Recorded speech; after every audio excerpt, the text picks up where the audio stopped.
wrong song.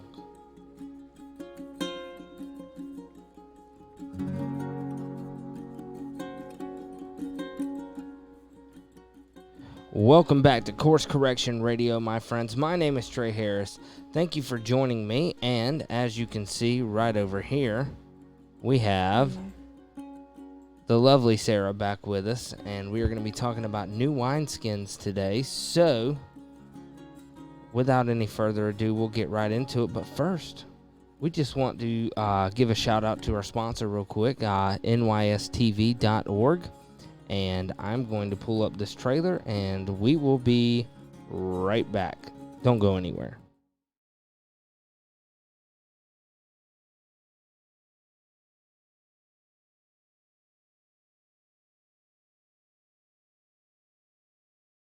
If this is true, then our country is in a lot of trouble. We would have these trips, these special trips. But he said my daddy takes the bodies to the grocery store and he grinds them up and puts it in the hamburger. And nobody ever knows it. How can kids 6, 8, 10 years old be describing rituals that come from a book like the Book of the Dead?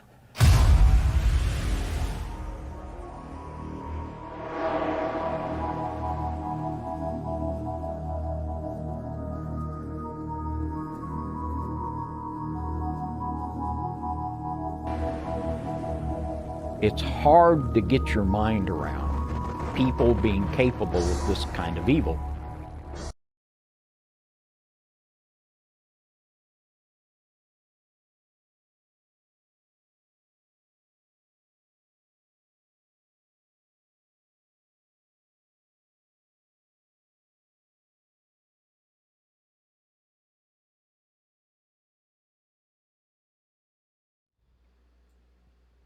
All right, if you guys are interested in seeing that, as well as tons of other exclusive documentaries, banned from YouTube videos, you can head over to nystv.org, use the promo code all caps CCR, get your first 30 days free, and it's a great help to this channel. It helps you, it'll help you show support for the NYSTV guys. I'm getting ahead of myself, tripping over my words, and I'm going to pass it over to Sarah and let her go from here.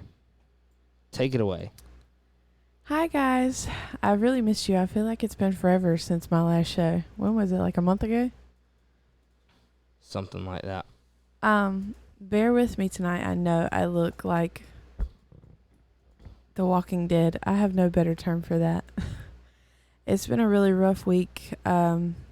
Physically and spiritually, and I think that's because the enemy knows what a powerful show we are about to have here, because God kind of dropped it in my lap like he does everything else in my life, and I love it because it makes it so much easier for me, for clarity wise, and for presenting it to you guys, because I know without a shadow of a doubt this is what he wants you to hear, and this is when he wants you to hear it. So, you're going to get one of my Sarah stories on how this came to being, this whole lesson started and its inspiration. So, I have been reading the Tiny Little Prophets over the past 4 or 5 months, and it was Haggai's turn. We're going to say that Haggai because I have no other pronunciation for it. That's actually the proper pronunciation. Good. I've heard like Haggai, and I had an old pastor that used to call it the Book of Haggai. Yeah, I've had old pastors pronounce it like that, but yeah, Haggai is. But we're gonna call it Haggai. Yeah, I mean that's And I didn't get. I'm serious, y'all. I got 10 verses. I mean, it's a tiny book. It's got what, 1 chapter? 2 chapters. It's got 2 chapters. I got 10 verses in, and God said, here it is. And it was such a weird book for me, coming from the church, coming from the modern day church, to be able to find such an inspiring story and lesson from, because normally, where do we stick when we're in church? We stick to the very easy things to pull lessons from, love your neighbor, do good unto others, things like that, like in the book of Acts or, in the Gospels. That's where it's easy for me to glean from, because that's what they focus on so much. There's beautiful lessons there.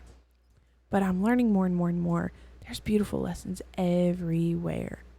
And in this little tiny segment, in a little tiny book, God showed me so much more than I ever knew how much that was true. And that's why we're talking about new wineskins. And I know the first thought everyone thinks is back to what Jesus said. And we are incorporating that. Why? Because it's all tied together. So first I'm going to read to you the verse that we're talking about. It's Haggai 10 and 11. Well, Haggai chapter 1, verse 10 and 11. And it says, this is actually the prophet talking to them about how they are being commanded to build God's house. Basically, they were building up their own houses, but they had kind of left God's temple. Well, not kind of. They left it in ruins. They had finished it. They just stopped. And this was the prophecy that came through Haggai to God's people about what was going to happen because of that, the judgment, because they hadn't done it. I actually want to start back at verse 7 for a little bit of context. If you can go ahead and... Thus says the Lord of hosts, consider your ways. Go up to the mountains and bring wood and build the temple, that I might take pleasure in it and be glorified, says the Lord. You looked for much, but indeed it came to little. And when you brought it home, I blew it away. Why, says the Lord of hosts? Because of my house that is in ruins, while every one of you runs to his own house. And this is where we start, where God gave me my lesson. Therefore, the heavens above you withhold the dew, and the earth withholds its fruit. For I called for a drought on the land and the mountains, on the grain and the new wine and the oil, on whatever the ground brings forth, on men and livestock, and on all the labor of your hands. So they stopped. They had started to pack in their riches, build their houses super tall, and God's temple was in shambles. And he was upset. Rightfully so. Because at the time, before we had that segue of Jesus, that was how he got closest to his people, was through that temple. And he wants to be with us. And they just acted like it didn't matter. And their big houses were what mattered. But when I got to the part where he told them that because of what they had done, he had called for a drought on the mountains, on the grain, and the new wine and the oil, on whatever the ground brings forth, men and livestock, and all the labor of their hands. When I got to the part of the new wine, I went back and remembered that thing that Jesus said, which is in the book of Matthew 9:17. And, I can't pick up my Bible today. I lost that, but maybe we won't need it anymore. Matthew 9:17. And I'm going to start back at 15 for context. And Jesus said to them, can the friends of the bridegroom mourn as long as the bridegroom is with them? But the days will come when the bridegroom will be taken away from them, and then they will fast. No one puts a piece of unshrunk cloth on an old garment, for the patch pulls away from the garment, and the tear is made worse. Nor do they put new wine into old wineskins, or else the wineskins break. The wine is spilled, and the wineskins are ruined. But they put new wine into new wineskins, and both are preserved. Now, what do these two things have to do with each other? Well, at first I didn't know either. I had to do a lot of praying and asking God for some clarity and some guidance. And he gave it to me, diligent prayer and time with him, and it was just there. It was like it appeared in my mind and I had never downloaded it. I don't know if any of you have ever had that experience where he just kind of drops it. You don't remember A, B, or C to get all the way to Z, and he just gives you Z with everything before it.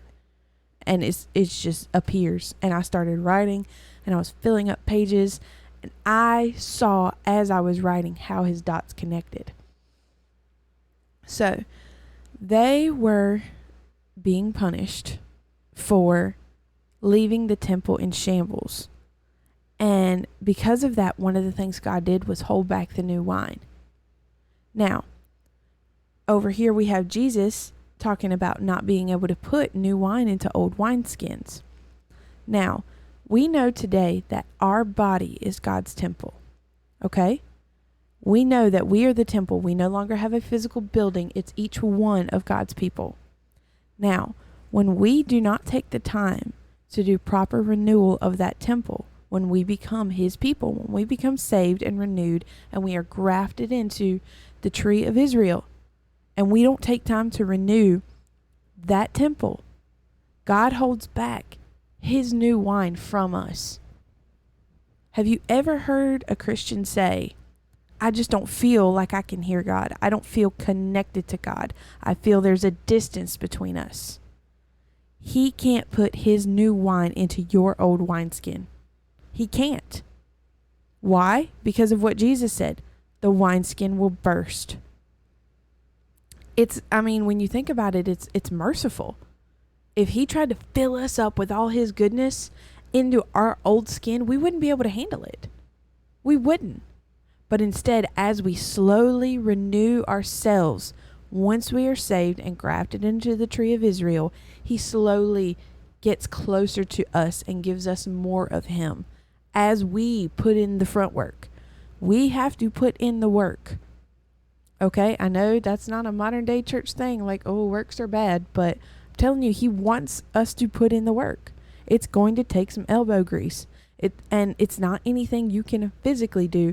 It's spiritual elbow grease, for lack of a better term.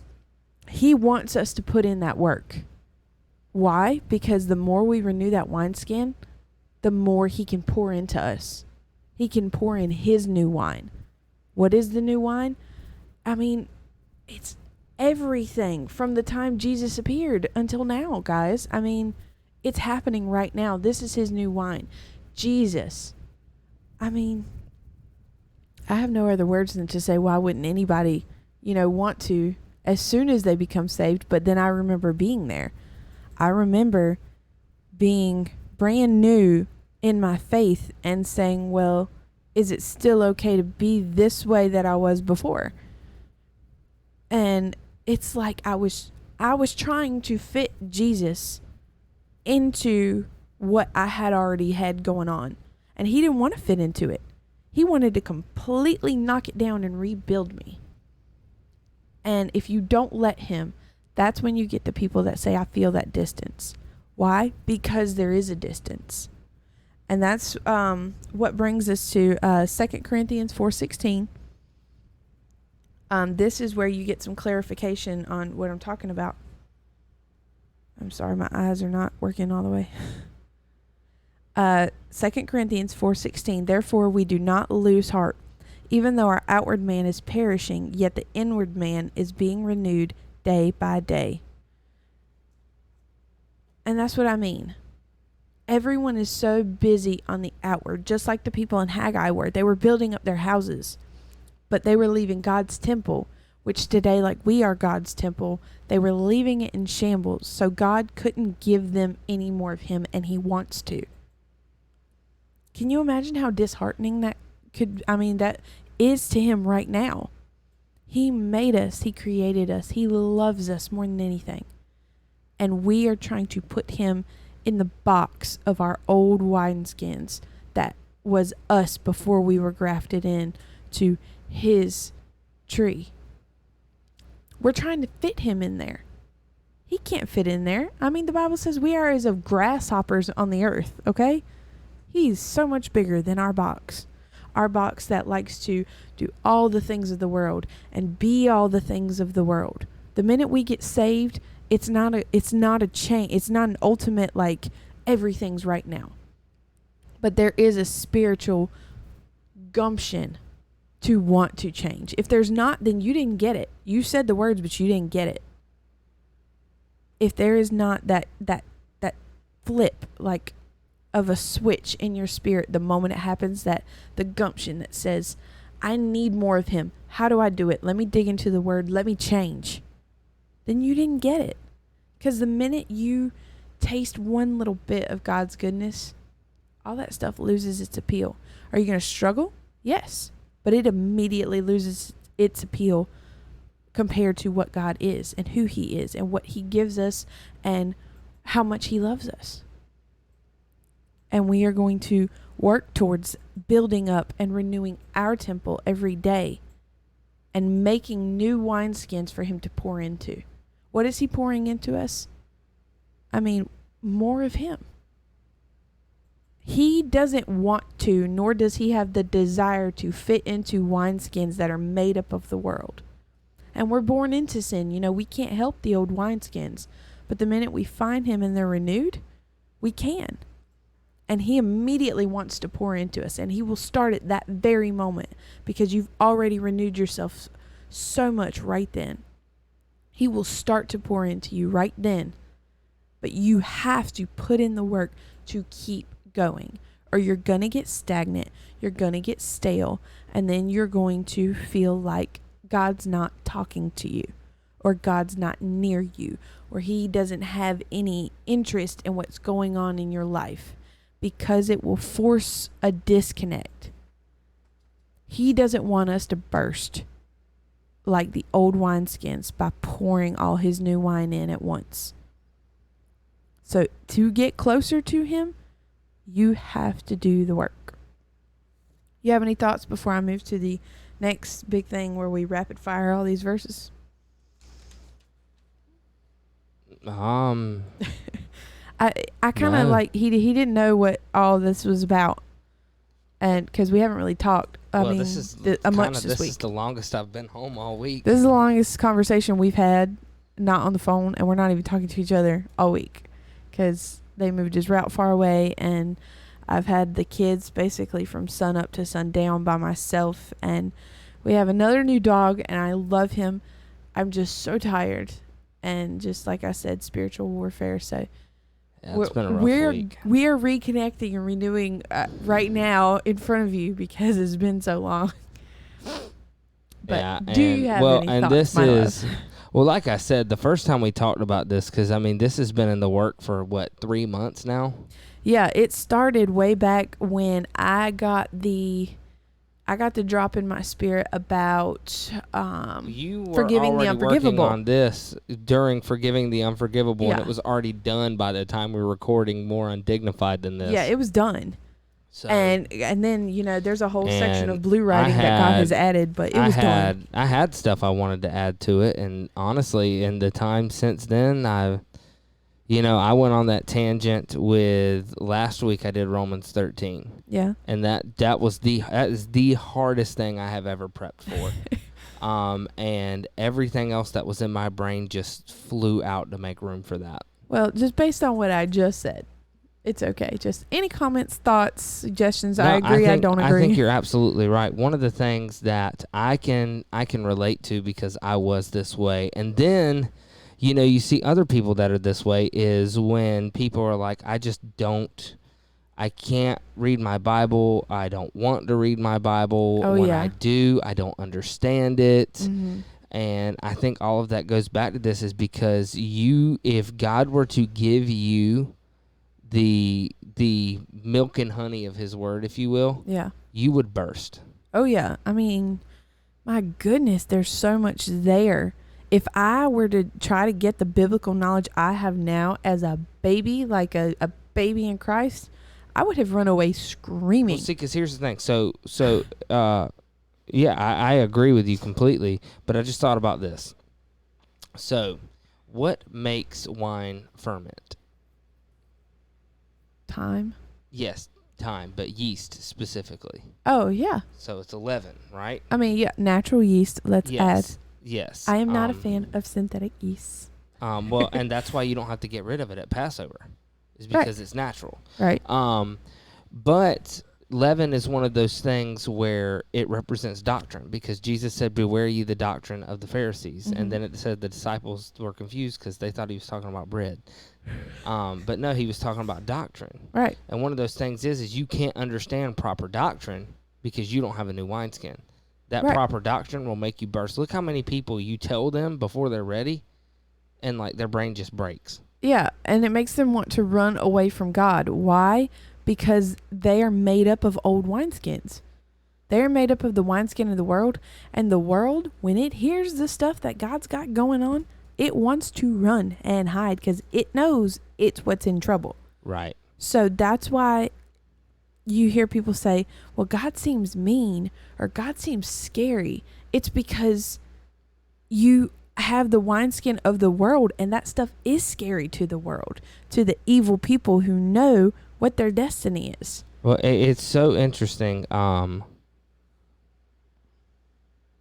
I don't know what this has to do with it, but It's you know, okay. it talks about being scared, and it's because there's two defaults. If you don't serve Christ, you serve the devil. We just talked about this in the weekend news bulletin earlier today. I mean, like 10 minutes ago? Yeah, for me it was 10 minutes ago. For everybody else, it was 4.5 hours ago. Yeah. Almost 5 travel. hours ago now. So, but you know, there's that Bible verse: "Resist the devil, and he will flee from you." Yeah. So there's a story in the book of Jasher, and it's I need to read when that. Abraham is taking Isaac to present him as an offering. Right. The devil comes, and he presents himself as an old man to Isaac, or to Abraham rather, and was like, you know, why are you doing this? People are gonna think you're crazy. You know, they're I've not heard that gonna one a lot understand lately. it. You know, you just really shouldn't do this. And Abraham was basically like, look, I know it's you, Satan. You know, get behind me.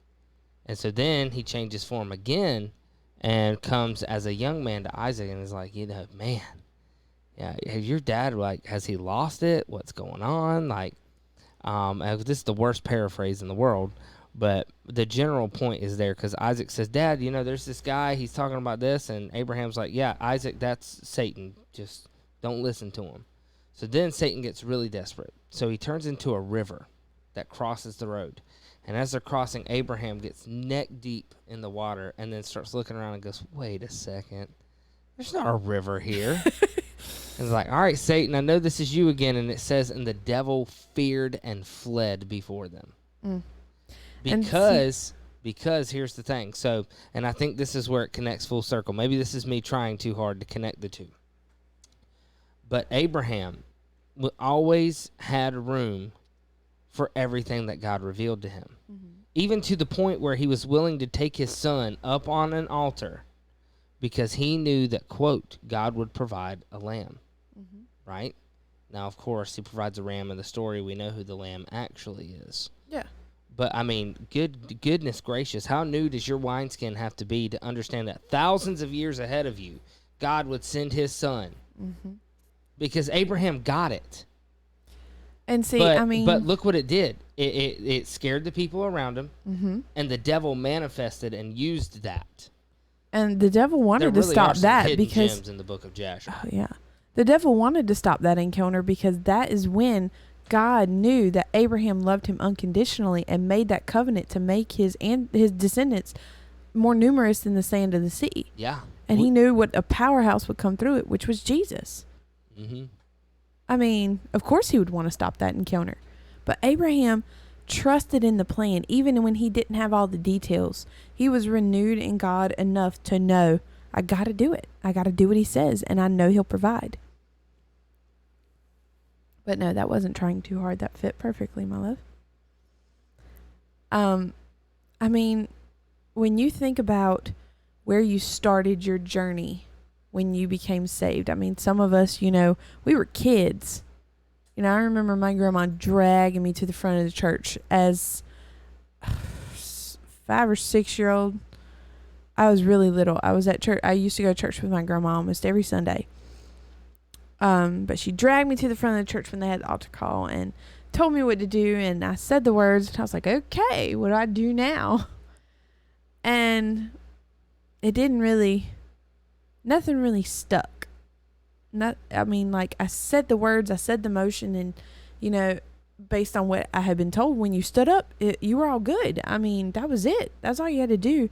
The rest would just like flow into you. And there wasn't really any more work to be done. There was just diligence, you know. But I was really little. I mean, and I didn't have any guidance. You know, my mother wasn't a God-fearing woman at the time, and my grandma, you know, she was an influence in my life, but, you know, she wasn't like a permanent one, because as, you know, we moved around and stuff, I would see her, I wouldn't see her. So I was kind of on an island, and I didn't know what to do with that. And then when I turned 13 and we switched churches, we had been going to a little Baptist church, but my mom finally decided, you know, to jump in head first into the faith thing, and we switched churches. And, you know, I found a youth group, and I finally felt like I had a job. You know, how many of us feel purposeless sometimes in our walk with God? Like, I know He has a purpose for me, but because I don't know what it is, I feel purposeless. But when you have a job, when you clearly see the path He wants you to take, that umption it gives you to just conquer the world in a night. You know, you do all the things, you set up the fundraisers and 5K walks to raise money for orphans and widows. Like, you can do all the things when you finally have your calling, whether it's the homeless, whether it's children overseas, you know, whether it's shut-ins or the sick. When you finally know that specific niche He called you for, you say, okay, let's go, I got this. And at 13, I hit that niche. I finally figured out where I was supposed to be serving at the moment. But I was still spiritually a baby, because I didn't know a lot of anything, but I just did as God asked. You know, I felt Him near me. I could hear Him talking to me clearly, not as clearly as I can today, but it's been, you know, 13 years since then that I've had to work on this relationship between me and Him.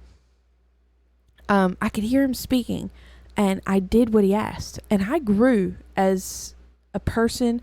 I grew in my faith, and I grew in the ministry that I was operating inside. You know, I could feel lives being changed. I could feel, as I would lead people, you know, to the beauty that is His message and His love and His mercy, I could feel the change in them. So I knew I was doing a good work. But then, because I wasn't disciplined in knowing how to grow myself, you know, I was growing in all these ways. And while I was growing as a person and in my faith, I wasn't putting in the elbow grease spiritually to grow in who He wanted me to be. Because no one had ever taught me, you know? What? So get this. So I was just curious. So Okay. I went to Haggai 1. Uh-huh. And I wanted to read the notes that I had from Spurgeon on that. And this is what he says about verse 7 and 8. Okay. Which I'm just going to read again, just so Do we've it. got that. Refresher. So, thus saith the Lord of hosts, consider your ways, go up to the mountain and bring wood and build the house, and I will take pleasure in it. I will be glorified, saith the Lord. And this is what Spurgeon says. That is the great objective we should aim at in all we do, that God may be glorified, that God may take pleasure in it. It does not matter whom we please if God is not pleased, or who gets honor from what we give, if God is not glorified as a result. That is beautiful. It's just beautiful. And I mean, that's what it's all about. But it goes back even farther, because everybody, just about everybody that we hear this from, everybody that we hear say that I just don't feel like I'm hearing from God. They're either in a New Apostolic Reformation church, which puts more in stock into feelings than doctrine, or we're hearing it from people who are a seeker-friendly movement who are aiming to please those who come in, and then they lose sight of the fact that that's not who they're supposed to be pleasing. Right. They want so bad for the world to like them, or To they put want on a so good show bad- for the people paying them their money. They want so bad to get high on Jesus Oh, yeah. that they don't realize that they're making it about them, either pleasing themselves or pleasing others. It's great to please others, as long as you're doing it not to please them, but to glorify them. If they get pleased along the way, then, you know, hallelujah. Yeah. But it just, But you're I don't gonna know. make some You people don't- mad. But you don't hear preaching like this anymore. You really don't. Because And I mean, this is not just like commentary. This is actually from a sermon that Charles Spurgeon preached out of out of Haggai 1. So, I mean, you don't. I mean, when you go into the church, I mean, you sit down. I say I mean a lot, and I just realized that. Sorry. I say here's the thing. So, Oh gosh, I know you say it all the time. Here's the thing about why I didn't do the dishes. Hey, did Meredith get her homework done today? Here's the thing. actually, I never give an excuse for why I didn't do the dishes. They just don't get done sometimes. Yeah, believe me, I know.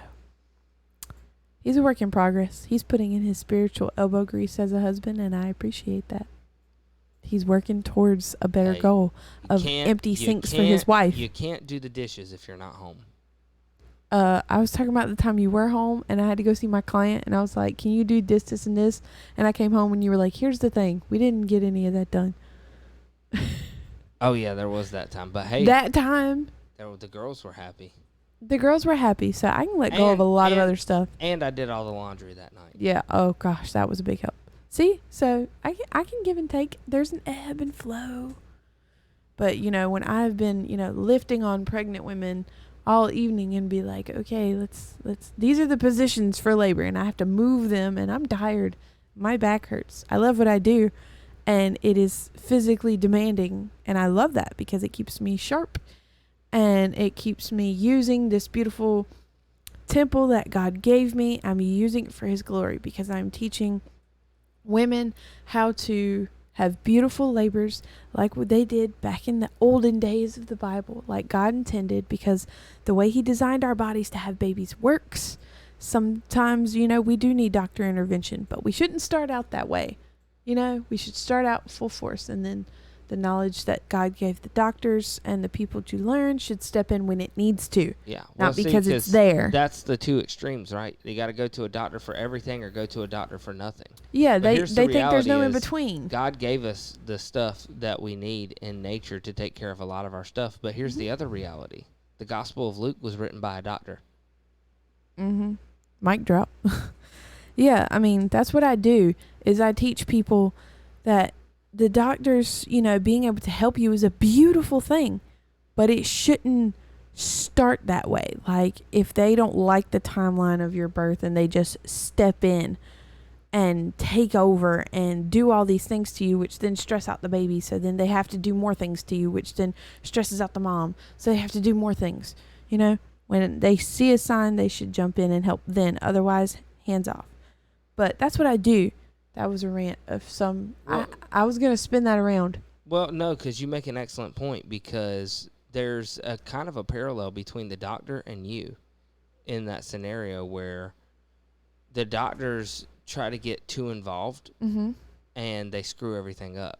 Yeah, Which that can be happens a the lot. same with you or I if there's times where God wants us to act.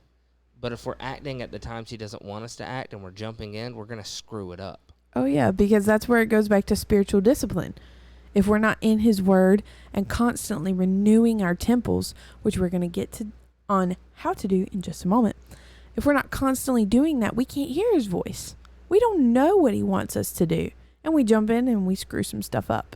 Like people who say, I just want to start this brand new ministry, and they haven't done any praying. They haven't done any fasting. They haven't put in the elbow grease of, let me save up some of my own money instead of relying on pulling out of tithes for this ministry. Put in some of my, blood, sweat, and tears for this. Because works are bad, I mean, it's drilled into us. Works are bad. If God wants it to happen, He will do everything. No. Oh, gosh. It kind of Okay. goes back to Okay. you got to let go and let God. Hold up. Such a cop-out. Are you okay? Here it is. It was something I was reading this morning when I just said that statement. He said, okay, read that now. That's why I told you that thing this morning. Not in those words, but that's basically what he just said. Yeah, because you just went Joe Biden on that. The thing. Come on, man. The thing. It was just like one of those things. He just dropped it in and said, remember what we talked about this morning? Okay, Zechariah. is chapter 9, verses 11 through 13. As for you also, because of the blood of your covenant, I will set your prisoners free from the waterless pit. Return to the stronghold, you prisoners of hope. Even today I declare that I will restore double to you, for I have bent Judah my bow, fitted the bow with Ephraim, and raised up your sons, O Zion, against your sons, O Greece, and made you like the sword of a mighty man. And I was like, wow, that's so interesting. You know, God is coming to save his people, but he doesn't say how. And there's a reason he doesn't give the specifics on how. Because the work part of that is up to the people.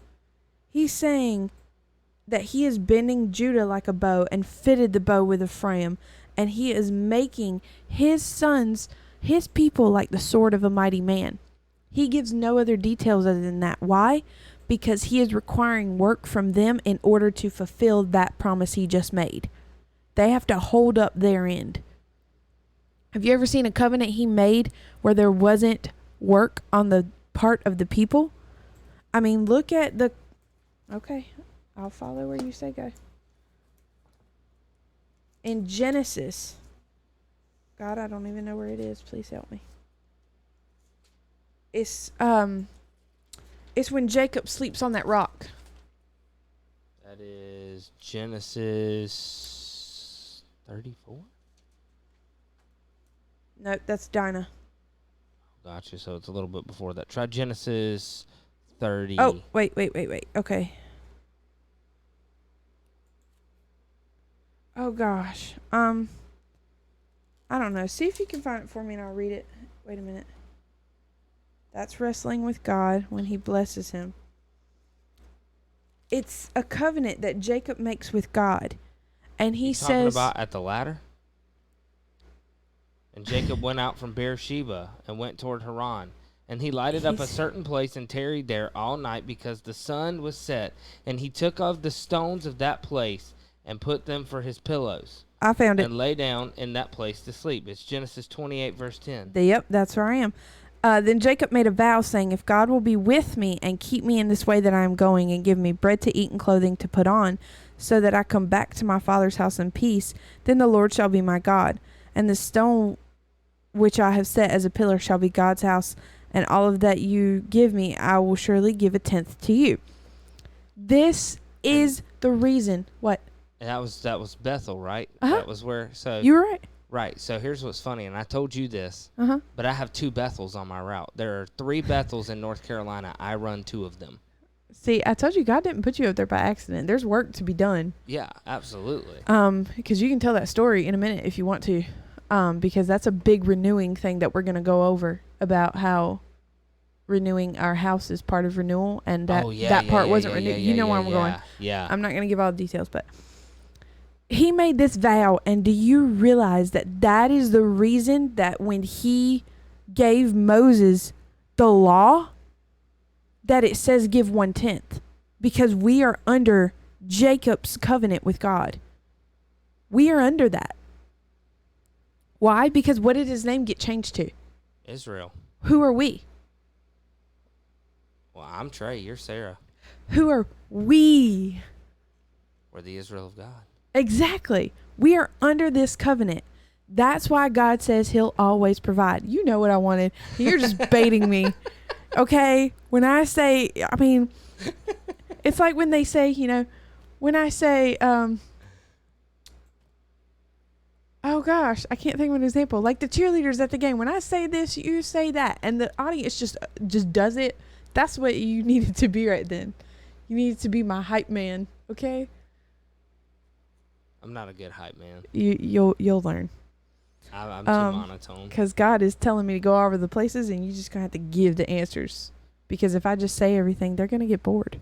No, I promise you, they look forward Why to your am show. I funny looking? Is that why they're entertained by my show? Yeah. I know I'm funny looking tonight because I probably look like I haven't slept in a while. We are under this promise, this covenant. That's why when Moses is given the law and it says, give 1/10 to me, he is commanding that to them because we are under the promise of Jacob. There's a nuance to that too, though. I mean, there's always a because nuance. he chooses to take his tenth through the Levites, right? Right. But they screwed it up, and he was like, "All right, yeah, y'all are done." Exactly. So, But I mean, this is where it comes from. right, yeah, This- that's where the Levitical tithe came from. Exactly. I have to clarify that because there are people that tune into the channel sometimes that are still involved in Sunday church. That's fine. and- We're all growing. No, but that's what I'm saying is I want to point out that the tithe that people are using, they take the tenth from the people in the congregation and then they use it to pay for the lights and pay Right. the pastor's salary. That's completely unbiblical. Completely unbiblical. And most of our listeners know that, but I do want to clarify for those who might tune in that haven't heard that. Yeah. Because I mean, that light bill being paid, you could have church in the dark. You sure could. It wouldn't be comfortable, but you could do it. And then they could use that money to do something for the kingdom. And here's the way. You know how you could do that without paying the light bill? Because they didn't have did lights? it for hundreds of years and without lights. Mm-hmm. Air. You know, there's churches overseas that still got dirt floors. Don't have walls. They just meet in the middle of the fields because they crave God that much. Do you Churches crave in God China enough? they don't even send out memos. They literally trust the Holy Spirit to lead them to wherever they're going to be because they can't afford to send out memos Yeah. because the CCP will come raid and kill everybody. I know, gosh. Yet here the American church is talking about you need to get let's do Kenneth Copeland for an example. Yep, right on. Because during the lockdown he was talking about that and he said, "Don't you dare quit tithing." You know, When people are struggling. the man that bought Tyler Perry's jet because Tyler Perry made that plane so cheap, I had to buy it. Yeah, cheap. That would pay for the rest of It was my life. it was $11 million. The rest of our whole lives, Yeah. plus 6 other people. $11 I million, could live so cheap. super comfortably off There's that. another story he told of his first plane he bought, and the guy said, "Is that God's plane?" He said, "No, this is my plane. The Lord gave it, but this is my plane." Mm-hmm.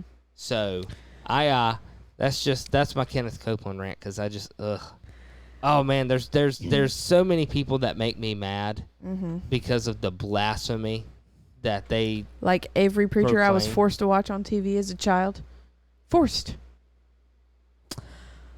We're not going to get into that today. We're going to leave Sarah's. I know one of them was muddled the Filipino past. Johnny Bravo, You talking about Joseph Prince? Joseph Prince. Joseph Prince. He did one good teaching that I loved about Revelation. He had pictures, man. I mean, he was diving deep. It was great. And then the rest of it, like, I kept trying to watch him because that one was so good. I was like, What is lost he dog- talking about? A lost dog will every now and then find their way home. And a broken clock is right twice a day. yeah. I mean, like, I've heard pastors that only preach the feel-goodness, and then one day they walk into church. What? This whole desk just shifted. That was weird. Is it Piper? No, it was my foot. Piper. Oh. It's our cat. She's actually more of like a lioness. She doesn't Yeah. know she's a cat. She thinks she's like super, and she is. I mean, she keeps all the rodents away, and she For kills. the most part. She kills snakes in the yard, which makes me sad because they're really good snakes. Yeah. But yeah, she's I killing, still love her. She's killing the good snakes. But I will say this. Something's keeping away the venomous snakes. Because we have a really high count of copperheads in Edgecombe County. Oh yeah, super high. But she goes out in them woods and they see her and they run. Why? Because she's a lioness. I love her. We adopted her. Adopt your pets. Adopt, don't buy. That's my drop for that. Where was I going with this? Stop. Don't say anything. Because I'm going to lose it. Planning on. Tithing. Don't dare quit tithing. Okay, so first of all, don't dare quit tithing. He is exactly right. Even when you are out of a job and you are living on the streets, don't you dare quit tithing. You know what that means? That means if somebody gives you some food, you give 1/10 of it to the next person who's hungry. That is your tithe. Don't dare quit doing that. When you got nothing, you slice off a little bit of your nothing and you pass it on to the next person in need. There's always somebody in more need than you. But don't you dare think that you do not belong in the doors of what claims to be God's house because you don't got money to put in that plate. Well, and that goes back to Jesus said, you know, when you've done this to the least of these, You've done it unto unto me. me. Yeah. I mean, like I've told this story before, but my grandma went to Honduras on a mission trip years and years and years ago when I was little. Like Brenda? Yeah. She went on a mission trip to Honduras, and let me tell you, I could not picture her in Honduras. let me tell you, she rocked it. I mean, the I believe people of her church came back and were telling the stories. And of course, you know, she was telling the stories because she loves life experience. Loves it. She loves to tell stories. Yeah. And she really, I mean, she loves people. Yeah, Loves she people. does. Yeah, she does. So, and I mean, I've told this story before, but I'm going to tell it again because some of y'all might not have watched that show. She went to Honduras, and my grandma, okay, she has nothing. She is been blind since birth. She was born in a tobacco field, and her mama was trying to hold her in and accidentally, you know, made her blind. Her whole life she's been blind. Got picked on and ridiculed in school. Never been able to drive. Never been able to have a job. She's been on disability, dependent on others all her life. She has next to nothing. Okay? Like, literally would have to go to the pharmacy and pull a little red wagon so she would have something. Yeah, she walks everywhere, and she would pull a little red wagon so she could have all her prescriptions for the pharmacy to refill. And she would go there and do the blood pressure cuff for free when she couldn't afford to go to the doctor to make sure her blood pressure wasn't out of whack. I mean, nothing. Everything she has, you know, she tells you, I'm dependent on God for. But she was wearing shoes, you know, obviously, because the Honduras sand is like 3,000 degrees. And all these little kids running up to them, and they were sharing water and, you know, talking to them and passing out snacks. And one of the girls ran up to my grandma and had no shoes on. Honduras sand. Hot. Okay? My grandma took these shoes off of her feet and gave them to her and walked barefoot the rest of the day until she got back, and she had one more pair of flip-flops for the rest of the trip. Yeah. She gave her the shoes off her feet, okay? Had almost nothing. Yeah. So I think, and I think. That's you. Grab that. She. Grab her. You need to hurry up. Why are you waiting? Because I don't like the one you call her that. No, grab that situation is what I mean. Like, sorry. I'm probably being too loud for the 14-month-old. But don't you dare quit tithing. Don't you dare quit tithing. You give a slice of whatever you got. Even if all you have is a place to sleep under a tent and somebody next to you is getting rained on, make a little room. Okay? You know, I was just the other day, and this is not to toot my own horn because this is what we're supposed to do, but it's just an example for those of you. I had a friend over. She's a client and she's a friend, and having a play date and, you know, working out issues with the new baby and all, helping her out. And I was baking bread. I love to bake my own bread. I have a rare, well, I can't even say it's rare, an extremely common, over 70% of people have it, genetic mutation where I can't digest synthetic folic acid. It's bad for my body. And if you don't know anything about folic acid, synthetic folic acid, it's in almost everything, including all breads that aren't $6 a loaf. And I'm not spending that. I bake my own bread.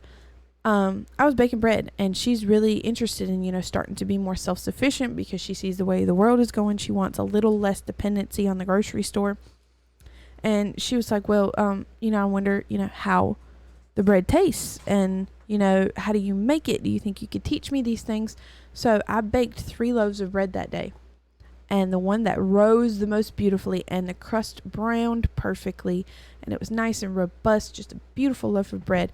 I bagged it up, sent it home with her because it was the best of what I had, the very best of what I had to give. And it was a portion of it.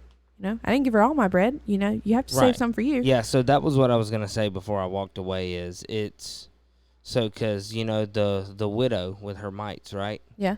You know, she didn't give 10% exactly. Her money mites, not actual mites. Yeah. You're talking about the story in the Bible. Okay. Yeah. I'm there now. Yeah. Got some dust mites. I think I've slept 10 hours all week. I'm here. But, you know, she gave what she had. Yeah. And she gave it willingly and cheerfully. And that's the thing. Like, if you're going out and, well, you know, I reckon I got to. you know, here's 10%. Like, I got 100 eggs. Here's 10 of them. And, yeah, like, if you're just doing it to do it, you've completely missed the point. Yeah. And, we know that most of you guys know this. Like, we're preaching to the choir here. But because I believe it's 1 Corinthians, isn't it 1 Corinthians 16 that talks about being a cheerful giver? Because I'm right here in the Corinthians, so I could tell you.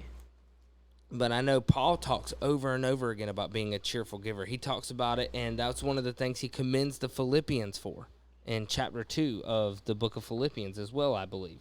Might be chapter 1. That's about collection for the saints. On the first day of the week, let each one of you lay something aside, storing up as he may prosper, that there be no collections when I come. Yeah, so see what's interesting about that is that goes back to, I believe is it in Malachi or is it in Micah where it talks about they stored the tithes of their grain? Malachi, because that's the book where basically everything Haggai said, Malachi had to re-say it because they didn't listen. Yeah, so but that kind of goes to that is you're putting something aside. It doesn't have to be 10% necessarily, but the 10th was a common thing because it wasn't just Jacob that did it. Abraham did it for Melchizedek as well. Well, I mean, and see, even I've been ridiculed in tour groups about that. Like, people asked the question one time, how do you tithe from your garden? And I said, I like to have specific tithe plants. I take 1/10 of my plants. So if I were to plant 10 plants, one plant, the nice, biggest, beautifulest, healthiest, whatever grows on that plant is what I give to other people. And they were like, well, I don't do that. I don't like to put limits on it. And I just feel like that's not enough. And I give as God tells me to give. But God told me to give 1/10. What's wrong with that? If I feel like giving more and somebody's in need, I'll give more because God will, turn around. He will provide for me if I'm listening. And see, that's the biggest. Why are you ridiculing me? I mean, it goes back to the two things because it goes back to the all or nothing thing. Which I know that's a big shock to hear from me because that's my most common He has accusation. 2 speeds, 0 and 100. There is no 67, there's no 48, there's 0, and there's 100. 67 and 48 are the most random numbers. Because when have I ever colored inside the lines? Ever. So you're all or nothing as well then. No, I'm literally the exact opposite of that. Because you would say either I color that picture perfectly or I'm not coloring it at all. And I'm going to color all over the daggone picture. That's why we bump heads so hard sometimes. But you're wrong. I cheat the system. I draw my own picture. But so it goes back to that all or nothing. Well, the church, they ask for the tithes, but they're not the Levites. So they can't biblically ask for that. Right. But it goes to the same thing because people also forget that you were supposed to tithe for the widow and the orphan who are still around. James tells us that true religion, pure and undefiled, is taking care of the widow and the orphan. So I would just say, looking at that through a whole Bible lens, that the 10th for the widow and the orphan still applies. And we know that, so now you see TV every time around. As a matter of fact, they're doing it right now. They collect money for the widows. Oh, yeah. That's awesome. But, so there is that. It's not all or nothing. And yes, there's nothing wrong with giving the way God tells you to give. But God did give you a minimum number. Yeah, like, I just want to ensure I'm giving my minimum. I give more if I need to. But they acted like they were better than me because they didn't pick out a plant. I mean, I was just trying to make it eat. Mathematically, I'm a quantifier. Well, okay, and I'm not trying to condemn anybody, but I mean, my instinct. They just made me feel bad, and like I felt like that's the opposite. The reality is at least one of those persons, statistically, was saying that because they hadn't put the time into studying those passages, and it caught them off guard. Right.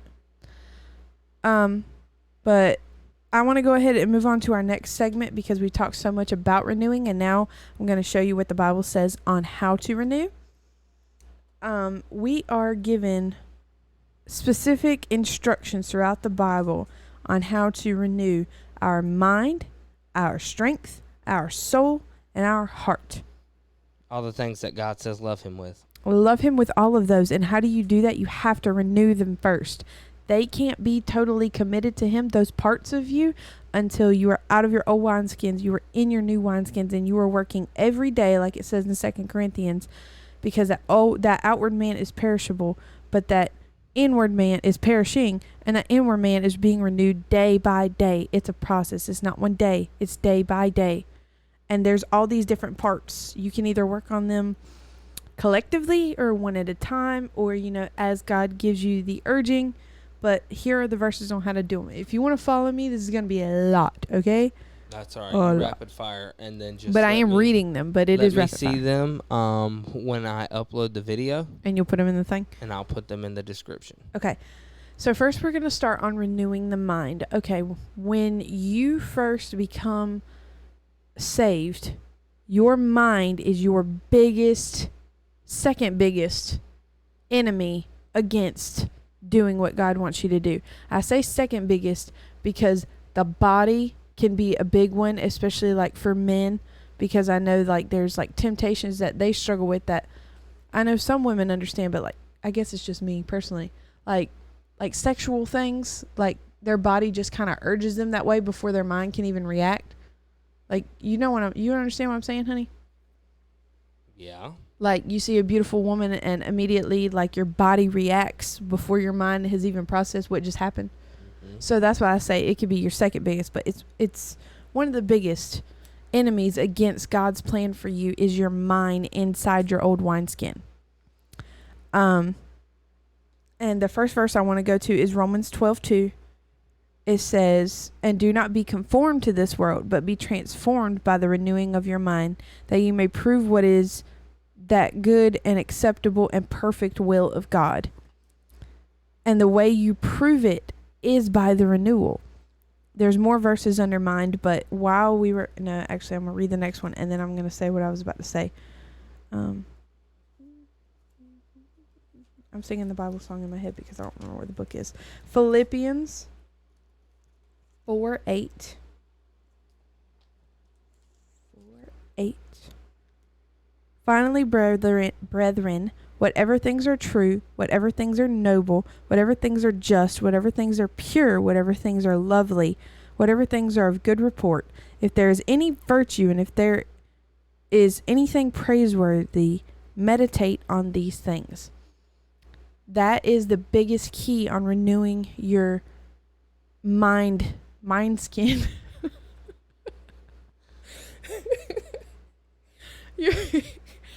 You're sorry. Your mind. I was gonna get through this show without doing that. It's big brain time.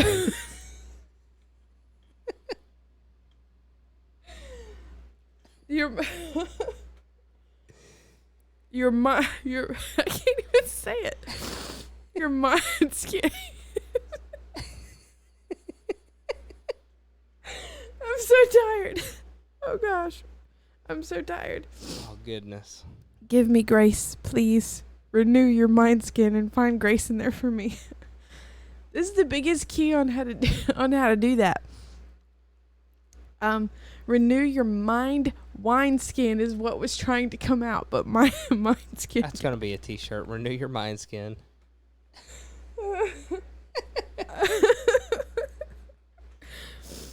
Oh goodness. I'm not making you any more t-shirts if you're gonna make fun of my mind skin. That is how you renew your mind, okay? You have to only meditate on the things that are noble, true, pure, just, lovely, of good report, of virtue, anything praiseworthy. You meditate on those things.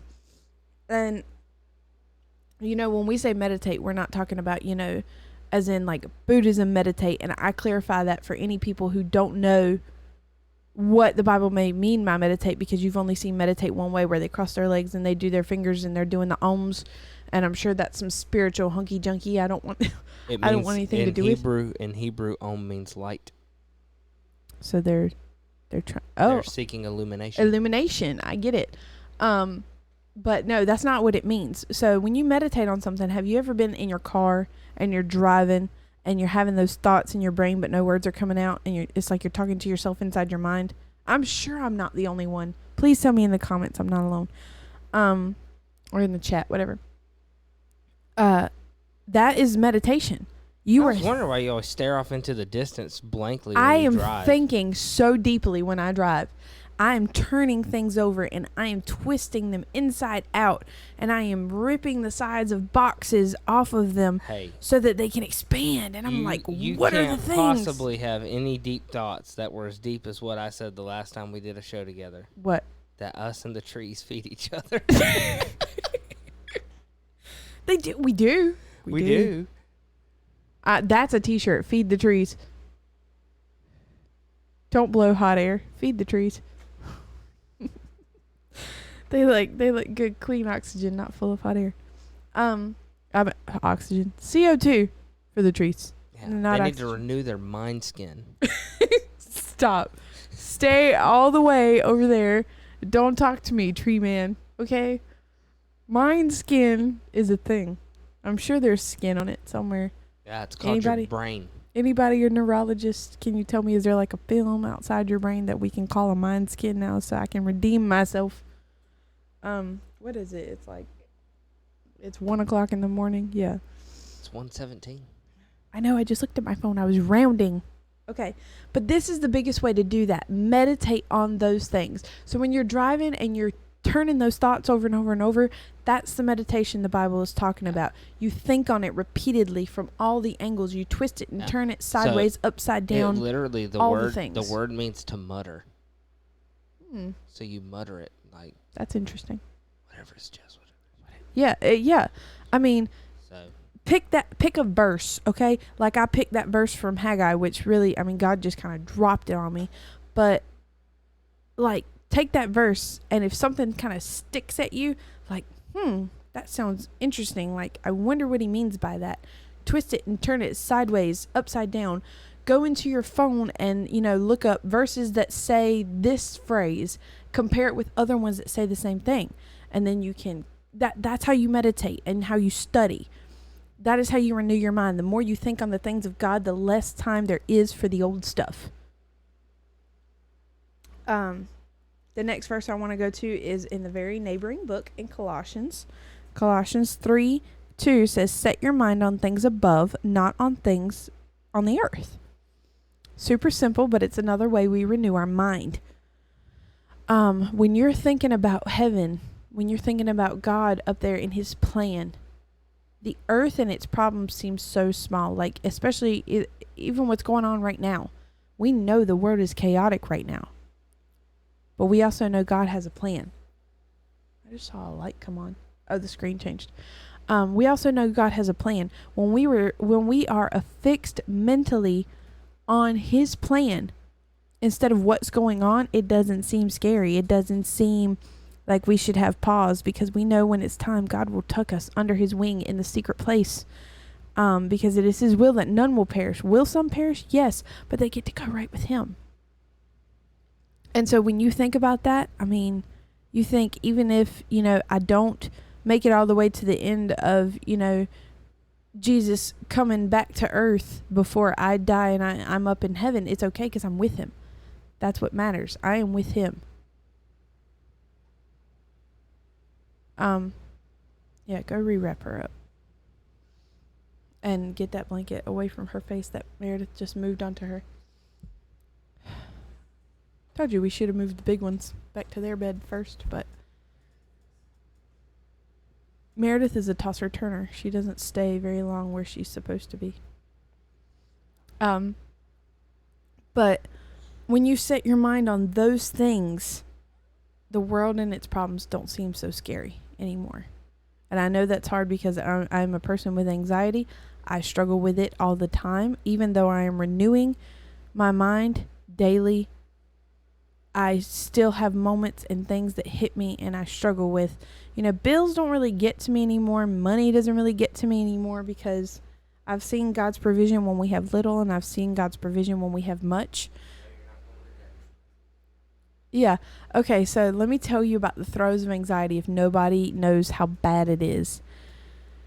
When I was pregnant with Meredith, I had some problems early on in my pregnancy that I had to go to the ER for a couple of times, and I didn't have any insurance. I had just lost my insurance right before we got married, and we couldn't afford to put me on his insurance because it was more than our entire rent payment at the time when we were in a little, well, it was a big apartment. Which is saying something because I worked for the U.S. government at that point. Yeah. Well, local government, but still. But I remember being hugely pregnant, and the bill finally came in from early in my pregnancy for what I owed the hospital. And I was like, oh my gosh, how do I pay this? And I was like, I don't know how I pay it. So I was sending off like tiny little amounts to it, just enough to say, hey, I didn't forget about you. But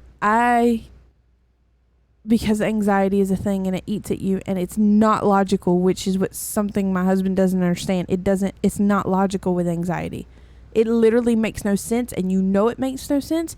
And because you know it makes no sense, it makes you feel crazy, which gives you anxiety that you might be crazy. I've been there.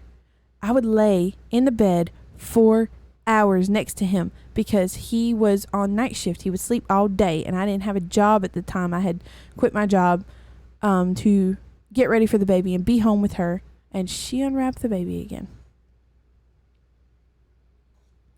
To be home with the baby and get ready for that because I was having trouble in my pregnancy. I was home, so he would be asleep, ready to go to work at 7 o'clock that night, and instead of living life, I would lay next to him all day and worry every time I heard a door close outside, every time I heard vehicles come, that they were coming to haul me away to debtor's prison because of those hospital bills because I hadn't paid them yet.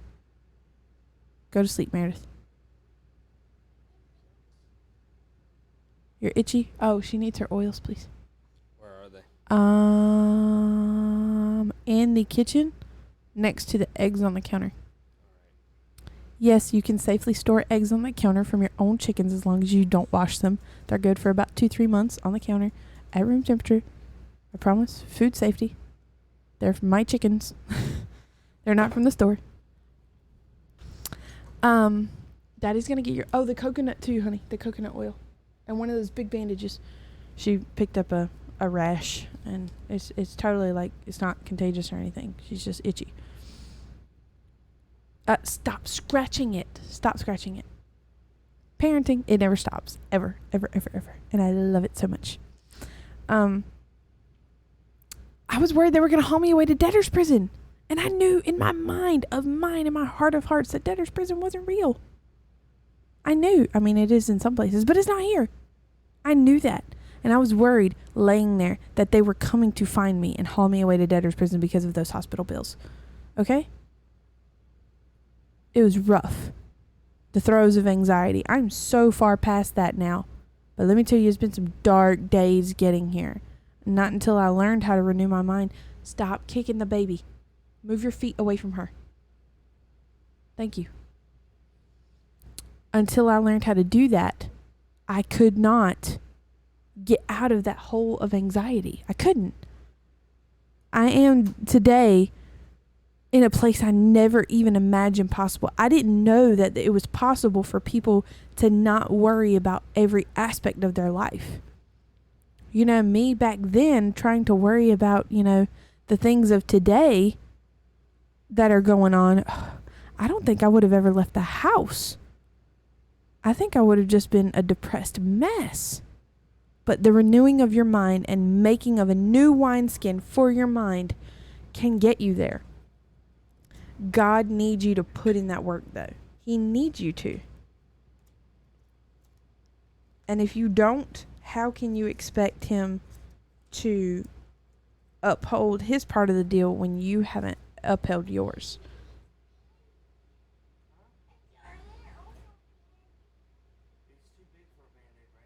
No, the big Band-Aid. The giant Band-Aids. Yeah. No, she just likes the part right under her armpit so it doesn't rub and sweat. I had them on the couch earlier, but I don't remember if I think I've moved them. They're in the cabinet. In the medicine cabinet. I'm sorry, guys. But how can you expect him to uphold his part? Oh gosh. Hold on. Oh. Okay, she rolled back. Get your feet off the baby. This show is crazy. I'm so sorry. You can't. How many times did he have a covenant with his people Israel and they stopped obeying him and stopped following the feast and stopped putting in the due diligence and their work to serve him? And he said, because you have done this, here is your punishment. You know, I mean, they got sent away into exile, guys. Because they didn't listen. It's past that. They weren't just not obeying. They were purposefully disobeying. They weren't just ignoring it and doing nothing. They were doing the exact opposite. Oh, you found it. They were doing the exact opposite. The next verse is 2 Corinthians 10,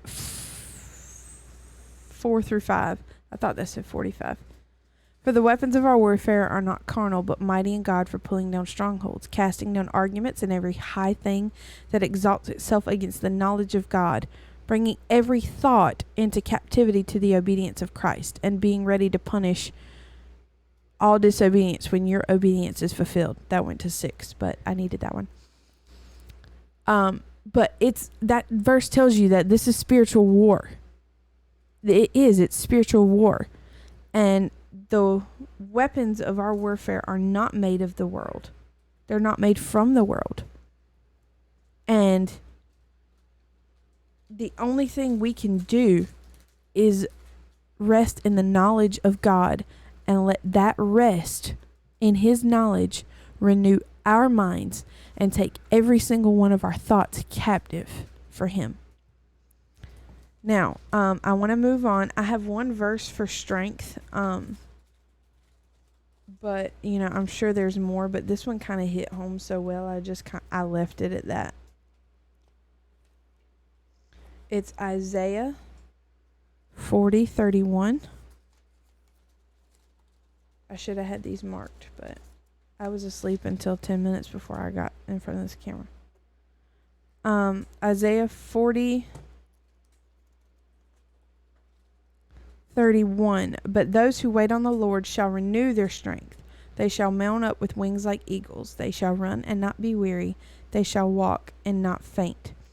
And see, this is telling you how, and this is telling you the product of doing it, all in one verse. Wait on the Lord to renew your strength. Wait on Him. Have patience. The only way to be strong in this world is to seem weak to the world. That's a t-shirt. The only way to be strong in this world is to seem weak to the world. Yeah, go right to go left, like the Cars movie. Wait on Him for strength. And does that mean let me sit in this chair until He decides to make me feel like Samson, where I tear down the pillars? No, it doesn't. It means being patient with Him, being patient in His plan, because strength is not in your muscles and what you lift.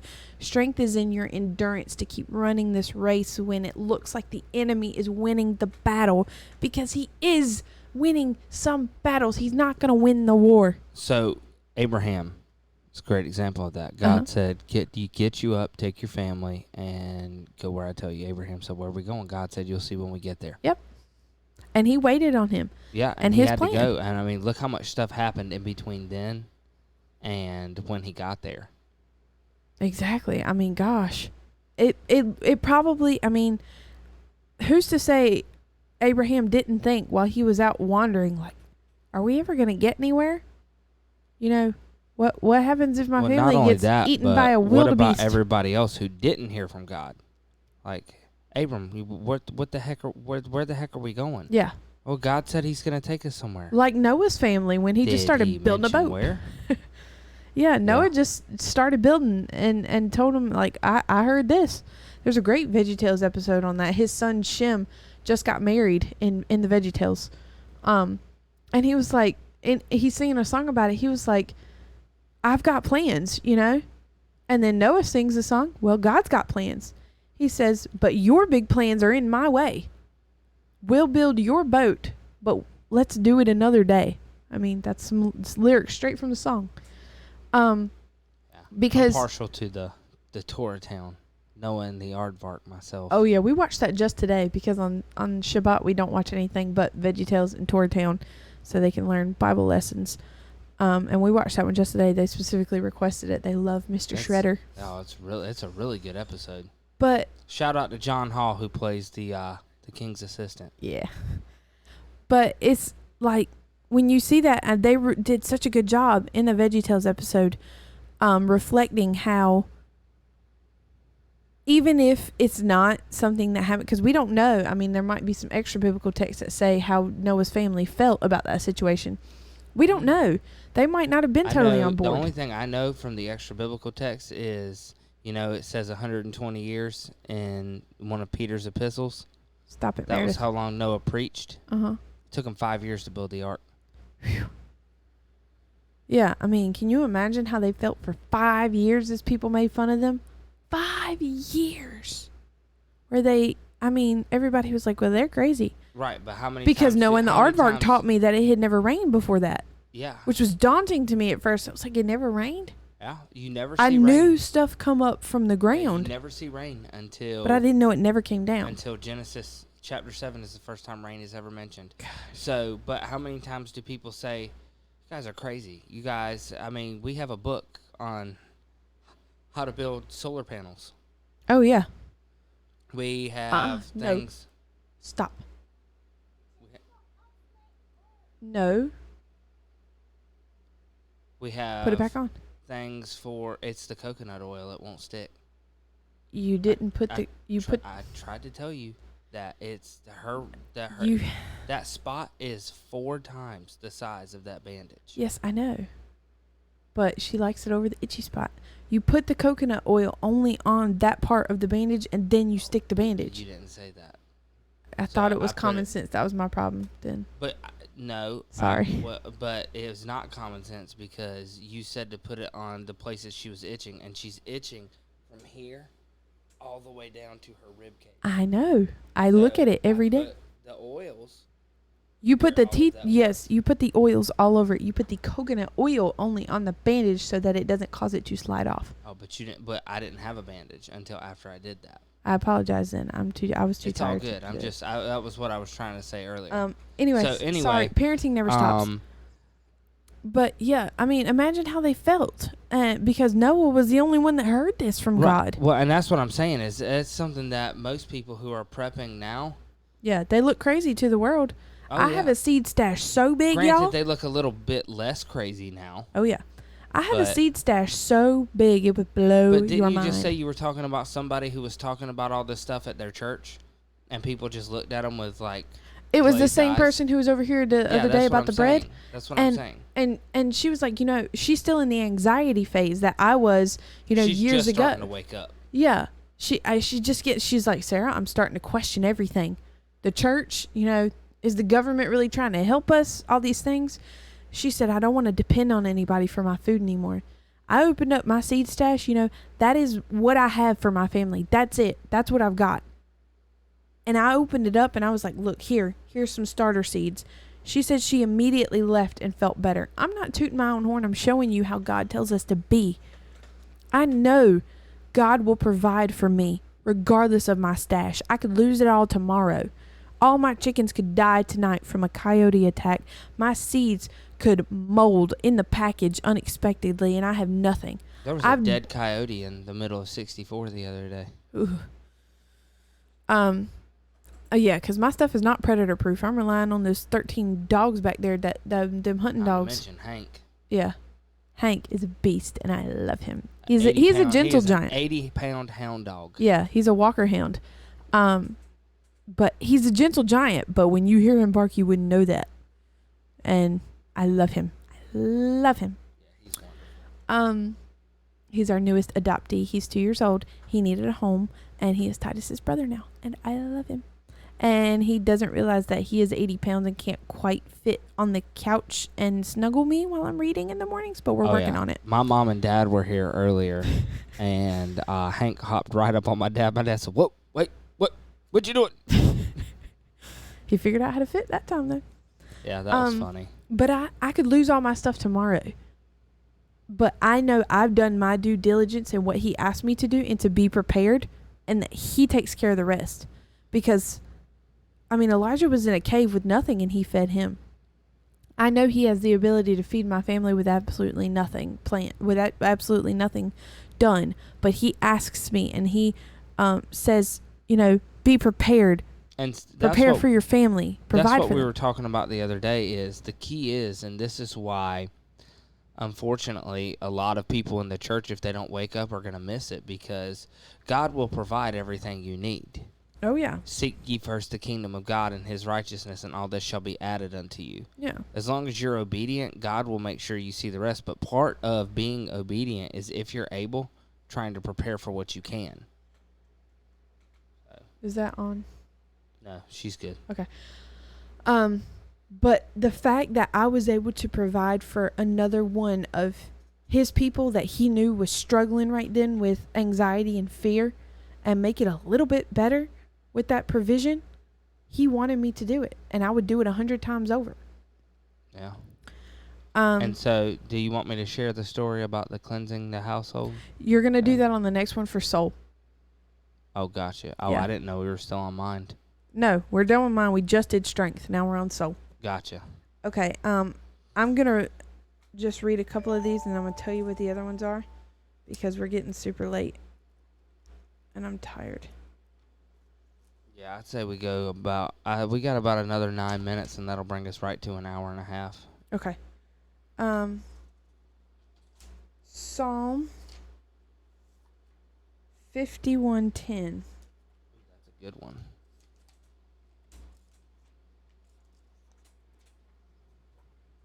Create in me a clean heart, O God, and renew a steadfast spirit within me. I actually have the same verse under heart, because it mentions both heart and spirit. But this is talking about renewing it specifically says renew a steadfast spirit. So dictionary.com us real quick with steadfast, so that we can give a word for word definition, not just what I'm about to tell them in my redneckified version of what steadfast means. Because our spirit, that's where everything starts. The first unction you have to get saved is in your spirit. Why?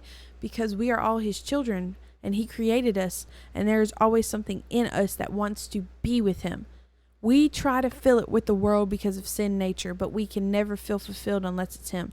We try to do it through jobs. We try to do it through money, fast cars. Some people try to do it through food, or, having, 100 animals, or alcohol, or drugs, or a million different sexual partners. We try to fulfill that. What? Oh, I thought we had kicked out or something. I was about to cry. Oh, not on our. Oh, we're not on the internet.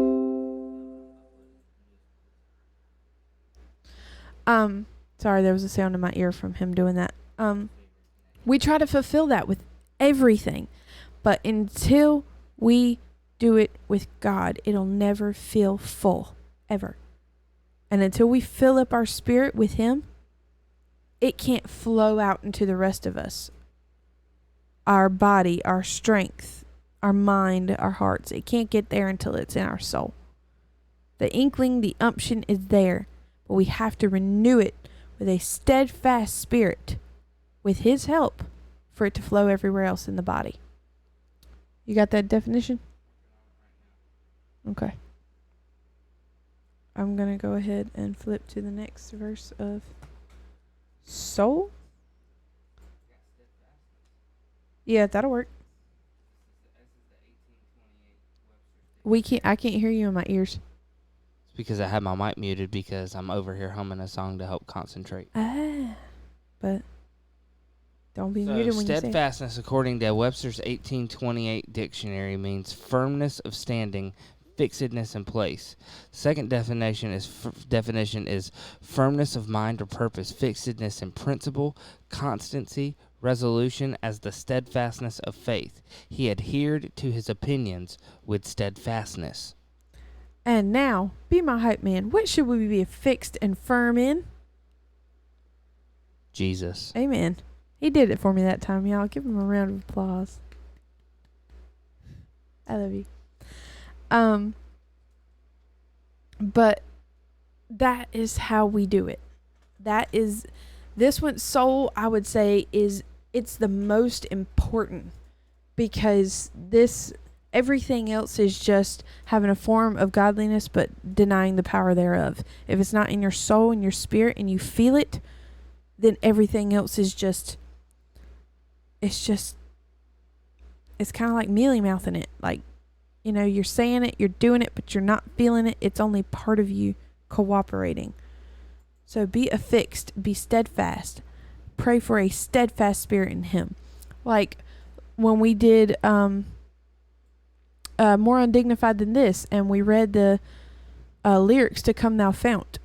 The last part, I don't think we ever read the last part, but it says, prone to wander, Lord, I feel it. Prone to leave the God I love. Here's my heart, Lord, take and seal it. Seal it for thy courts above. Yeah, I was listening to that on my way to Elizabeth City today. I listened to it today too. But before that is, I'm trying to think. It's, so to grace, how great a debtor, daily I'm constrained to be. Mm-hmm. Fix my heart, Lord, like a fetter. And then it bind says, my heart, Lord, as a fetter. Oh gosh, it's so early.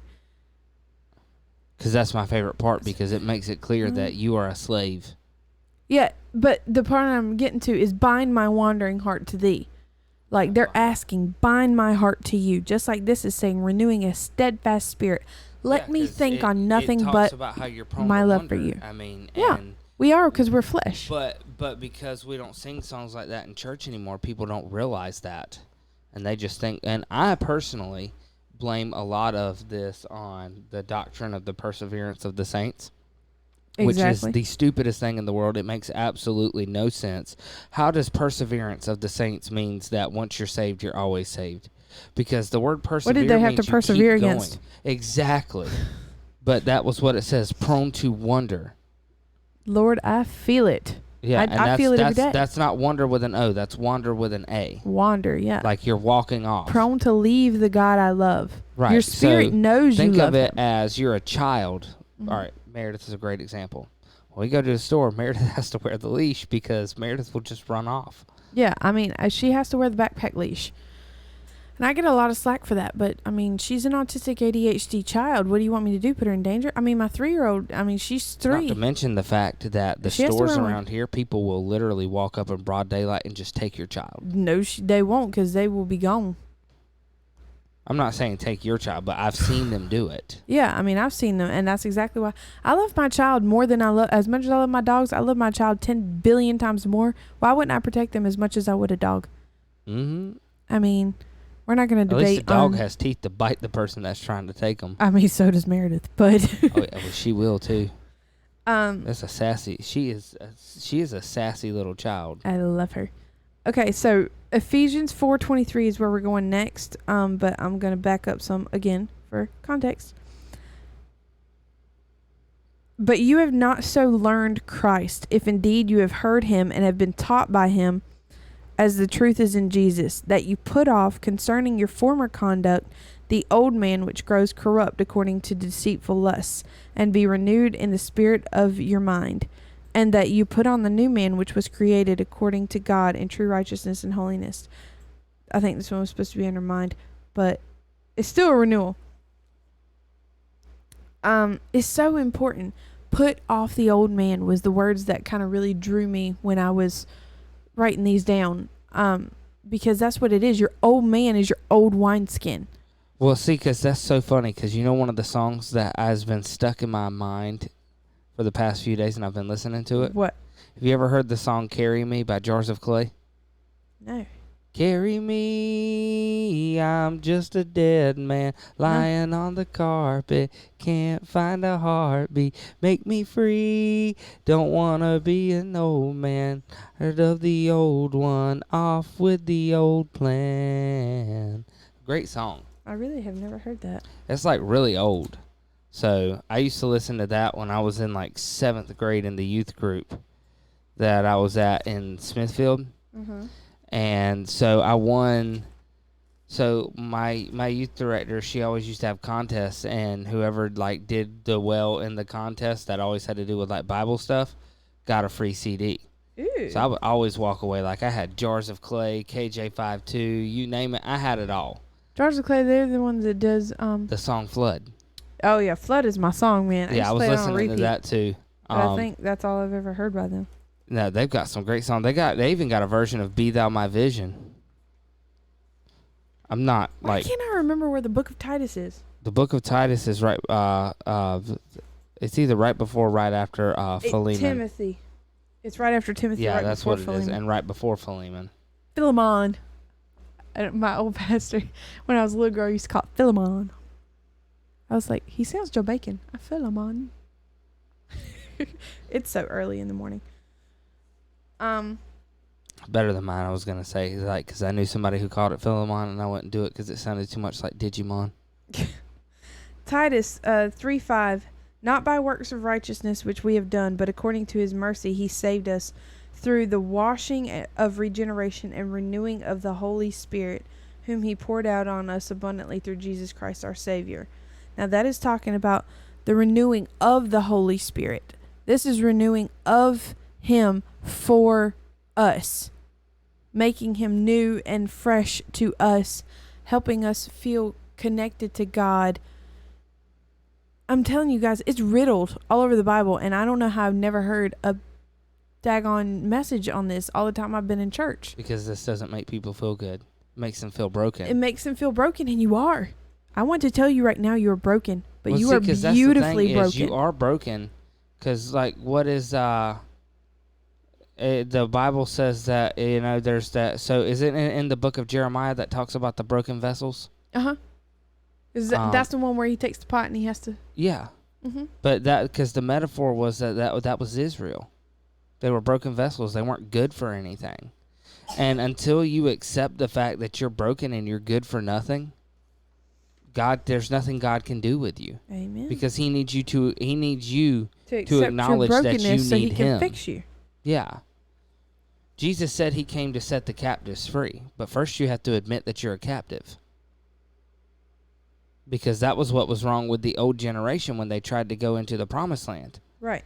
They were literally longing for Egypt. And which of course, every time I hear that now, all I can think of is Pa Grape.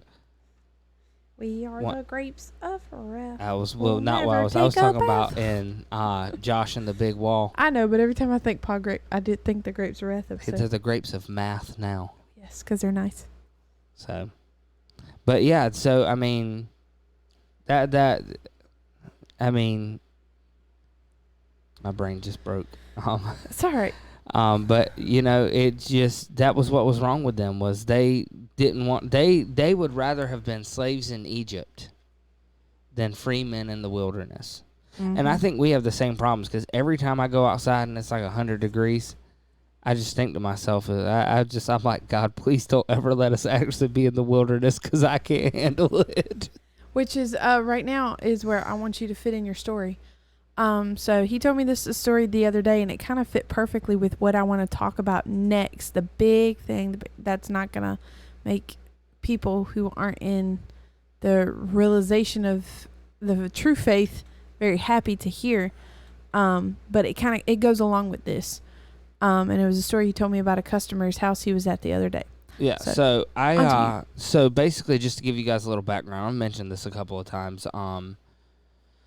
I don't know what happened in between August and September, but they completely changed everything. And August changed kind of because covers they that. had just changed some things, and then they changed completely again, though. rechanged them. Oh, they changed them again. They rechanged them. There's no rechange. They rechanged them. They changed them They again. rechanged. Yeah, I'm not bending on But this. re means again, so why don't you just say it politically correct? Why don't you work on your mind skin over there? PC, dude. Anyway, they changed things around, and I found out on August 31st. I went to go look at my day for September 1st just to kind of prepare myself for what I was going to do, and I started noticing stops that were not on my route. And so I called my boss and I was like, hey, I think there's been a mistake. I've got all these stops. He was like, no.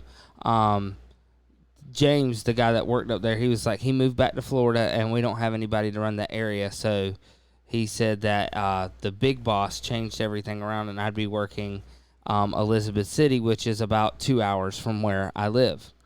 And I told Sarah, I was like, well, it's not going to be that bad because I know God's got me up here for a reason. Yeah.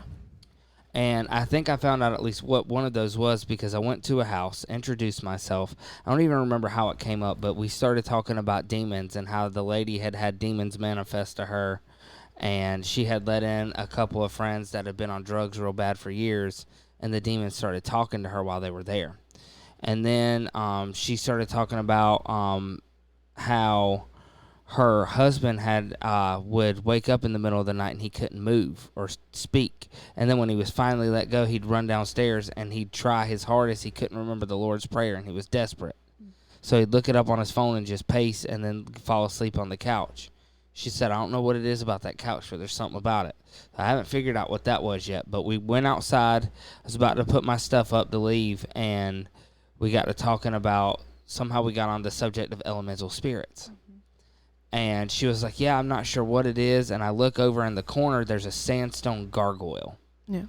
And I'm like the kind of person that, like, this is easy for me to just sit here and tell everybody. I was like, but and when it's face to face, I don't want to come across as abrasive as I know that I probably do on here sometimes. Because I'm here, at least I'm talking to people that are familiar with me. Out there, these people don't know me. So I was like, well, I told her, I was like, well, I said, that might be part of your problem. And I said, and I have no right to tell you what to do with your stuff. This is your house, your stuff. So I don't have any right to tell you what you should and shouldn't do.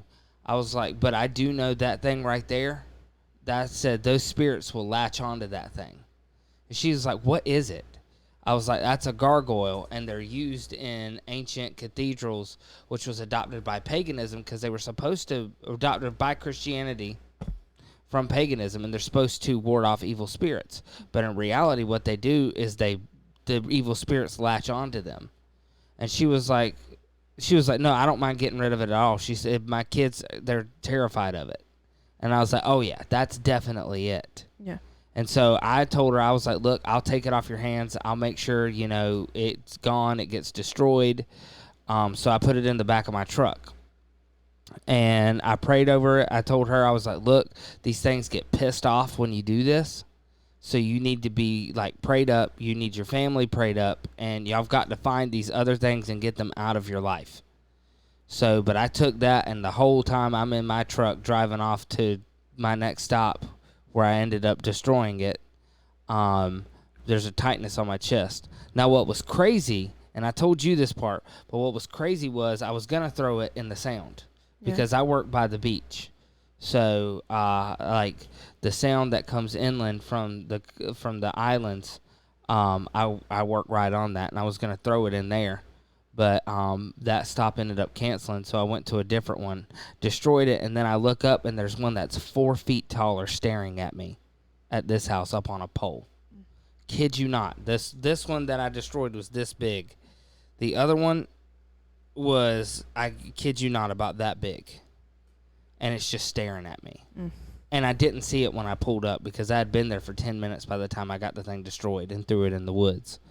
So what the significance of that is, all I could think of was I started praying for the family because I got to thinking about the verse where they go and they wander and they go find 7 that are greater than them and they come back. And that was immediately what came to my mind. I was like, oh my gosh.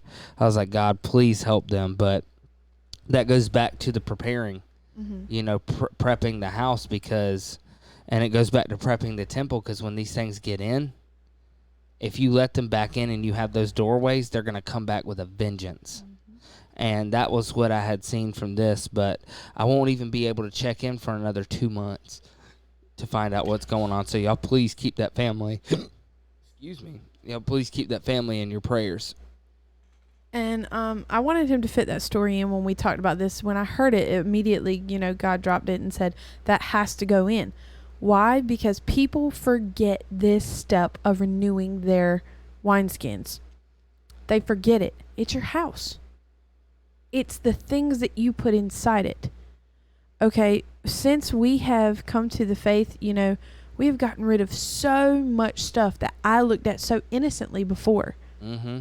There was one night I was sleeping and I woke up and there's just like this spinning ball floating through my room and I couldn't breathe. I couldn't move. All I could do was, like, my children were in the bed. I was putting my arms over him. He was in the bathroom at the time, and I started calling for him, and immediately, like, he opened the door because he was coming out anyway, and the thing moves into one of my pictures and stays there.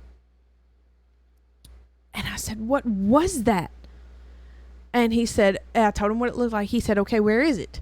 I said, it went into that picture and it's gone. I thought I was dreaming. It was a picture of Kylo Ren, guys. It was a picture of Kylo Ren from Star Wars that he got for his birthday one year. Yeah, because I'm a big Star Wars fan. Yeah. But for some reason, whatever the reason was, something had latched onto it. And he took it and chucked it outside, and the next day we got rid of it. We took it off. See, because there was the Kylo Ren picture, but a couple of days before that, I had seen one. Yeah. And it's because I went and I did that treatment on that house where there was all those old books. And I just, like, you know me, when I get around books, that's like a treasure trove. Yeah. I found this book from the 1850s, I think, and it was called Solar Biology. Mm-hmm. Now, as I did more research into solar biology, it was basically the start of New Age, and what it was it was a fusion of modern science and philosophy with the zodiac. Mm. And so I burnt that book, and immediately that one went away. So there was that one. There was also the time that I woke up in the middle of the night. There was a 4-year-old with blood coming out of her eye standing over me. Oh, God, you never told me that. Help me, Jesus, please. That was over a year ago. Oh, God. So I still haven't figured out what set that one off. But I haven't seen it since, and we've gotten rid of some stuff since then. But my Dungeons and Dragons game was still in the house at that time, and I didn't know it. Oh, yeah. So We got rid of that thing. Yeah. We've gotten rid of a lot of DVDs. I mean, just with people in it that we know are tied to the occult. Like, I mean, So Johnny Depp, James Franco, Will Ferrell. I was a big James Franco fan for years, so I had all his movies. Because I'm a movie buff. Like, I don't like just sit down and watch them all day. Yeah. But I do like to watch a good movie. Yeah. But so we got rid of stuff like that. There was some other stuff, like even my Illusion books. Yeah. I had to get rid of some of those. Because like I love, like, when it was, what has that been, like 5-6 years ago now? I really got into studying like sleight of hand. Like, I'm really good at making coins and cards and stuff like that. It was 4 years ago because it was when I was pregnant with Lydia. But I also had books on mental magic. Yeah. And I started learning how to make people do what I wanted them to do, and then making it look like I was reading their minds. Yeah. And that is actually, I'm convinced that is witchcraft. Yeah. We got rid of a bunch of witchcraft stuff too, like Harry Potter movies and stuff like that. Yeah, I got rid of Harry Potter. I kept all my Lord of the Rings stuff. Yeah. Just because the jury's still out on that one. Okay. I'm still looking into those. I told you, you lead this house. You lead us the right way, and I have no problems. But that's the important thing that I'm telling you, that the stuff in your house, when you start renewing your spirit and you push the old out, it's going to try to find something in your house that's not clean and latch onto it and stay with you. Mm-hmm. And people elementals do latch on. So one of the things I learned from David Carrico is with an elemental spirit, you don't cast it out, you cast it off. Because it latches onto objects. So the movie Poltergeist would be more apt to describe an elemental spirit. I don't watch movies like that, but I mean, I haven't seen Poltergeist in years. But they will find a way to stay with you, and you think, oh well, I don't have things like y'all just talked about happening to me, so I must be okay. Let me ask you this: do you have trouble sleeping? Let me ask you this: do you have trouble with depression? Anxiety? Are you constantly stress? Yawning? Yeah, constantly yawning. That's a thing, and I'm not sure why.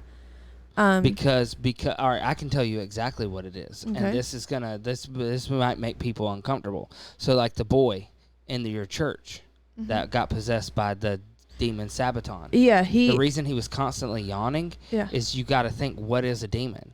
It's the disembodied spirit of a Nephilim giant, right? Mm-hmm. It yawns because it is trying to stretch your body because it's not designed to be in a body that small. Oh, that makes sense. Oh, God, I So don't like remember the movie Split? that. Mm-hmm. Remember when the Beast personality came out, how his body physically changed form and his muscles did that weird thing? Yeah. Yeah, it's like that. So, to give you backstory, when he's talking about, I went to a church that, that was one of the things that they would cast out spirits when they presented themselves. And there was this boy, he was 17 at the time, and about 2 weeks prior, he had issues with his parents, and he had gotten really heavily into listening to death metal. It was kind of a way to cope. Like, he liked the adrenaline rush of all the noise, and it kind of helped him forget his stress. But the band, when you go to their website, you see things about how they praise someone called Sabaton. And, when you do the research into that, you can go down that rabbit hole. But Well, see, because what's interesting is the word Sabaton is the Greek word for Sabbath or week. oh, gosh. So, yeah, that's definitely a devil's counterfeit right there. Yeah. The devil has a counterfeit for everything. But it's just for like God. Black Sabbath, right? Yeah. So, Black it's the same Sabbath. thing. Yeah. But he went to the front of the church one day because he was like, he had this urging, and like it almost like he was going to throw up. And he went to the front of the church, and immediately when he hit his knees, he was fidgeting, and he couldn't sit still. And my aunt, she is very sensitive to these things, and she spotted him first. And she called like some of the elder women and men and prayer warriors of the church that she knew were prayed up and ready to handle this.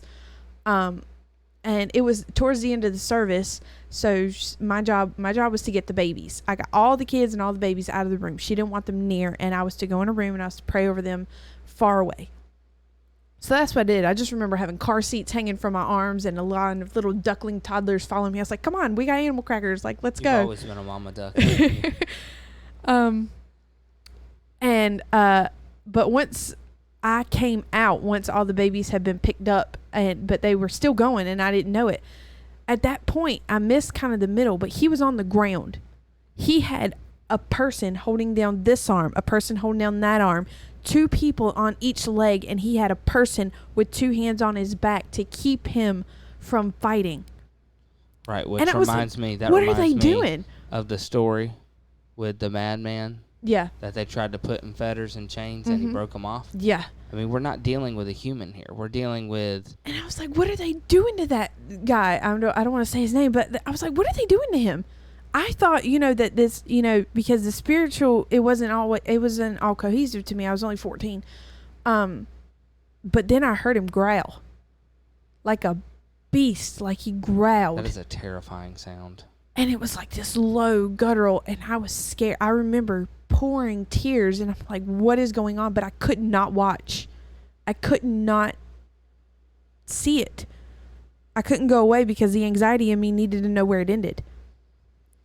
And my aunt was, at his face, and she said, what is your name? And I was like, his name is, and then I said his name, like in my mind. And he said, my name is Sabaton, and I live here now. I said, what is going, like, so much fear. And she said, no, you don't. And she cast him out in the name of Jesus. And he said, I'm not leaving. She said, I command that you are in the name of Jesus.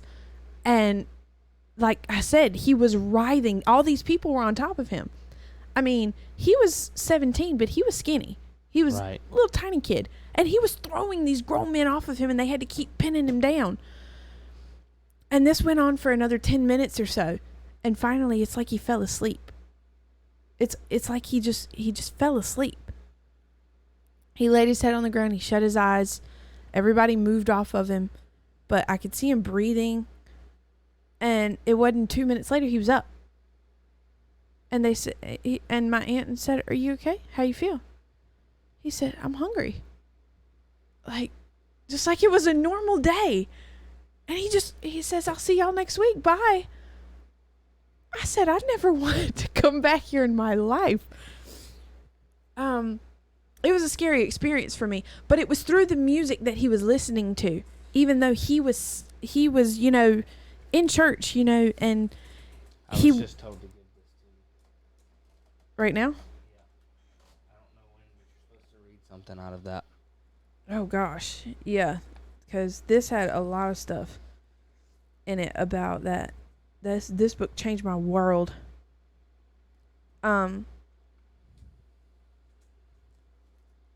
Because I'm that'll going teach to- people how to get their house in order. Yeah, it will. And I'm going to read the things that okay, yeah. That's where he wants me. It was through the music he was listening to, he didn't cleanse his house. And he was 17. How did he know how? And his parents weren't saved. Right, but it goes back to what Proverbs says. Train your child up in the way that he should go, and when he's older, he shall not depart from it. Yeah, like, it was just like, it was so weird and foreign to me, because it was like it was starting and it was so intense and it was over. But my aunt, who was prayed up every day and she had done the work to cleanse her household, she knew that declaring it in the name of Jesus, not her power, but his power, could do it. A little bit of background without getting into her stuff. Yeah. But just to say the reason she was so good at spotting these is because she's dealt with them. She has dealt with them personally. on a personal level since she was born. I mean, with her, I mean, the people who were supposed to be keeping her safe, her own mother and father, I mean, yeah, that's a heartbreaking story. she can tell you some, and she knows We what should they have look her on like. as a guest sometime. Oh, she if would she's willing. love it. But she knows what they look like, and that's why she was their resident go-to person when this kind of thing happened. And apparently, it happened a lot. I just, you know, I hadn't been going to church super long, maybe like a year and a half at the time. Right. And the reason I say about that bringing her on is because she's another one that's just starting to wake up.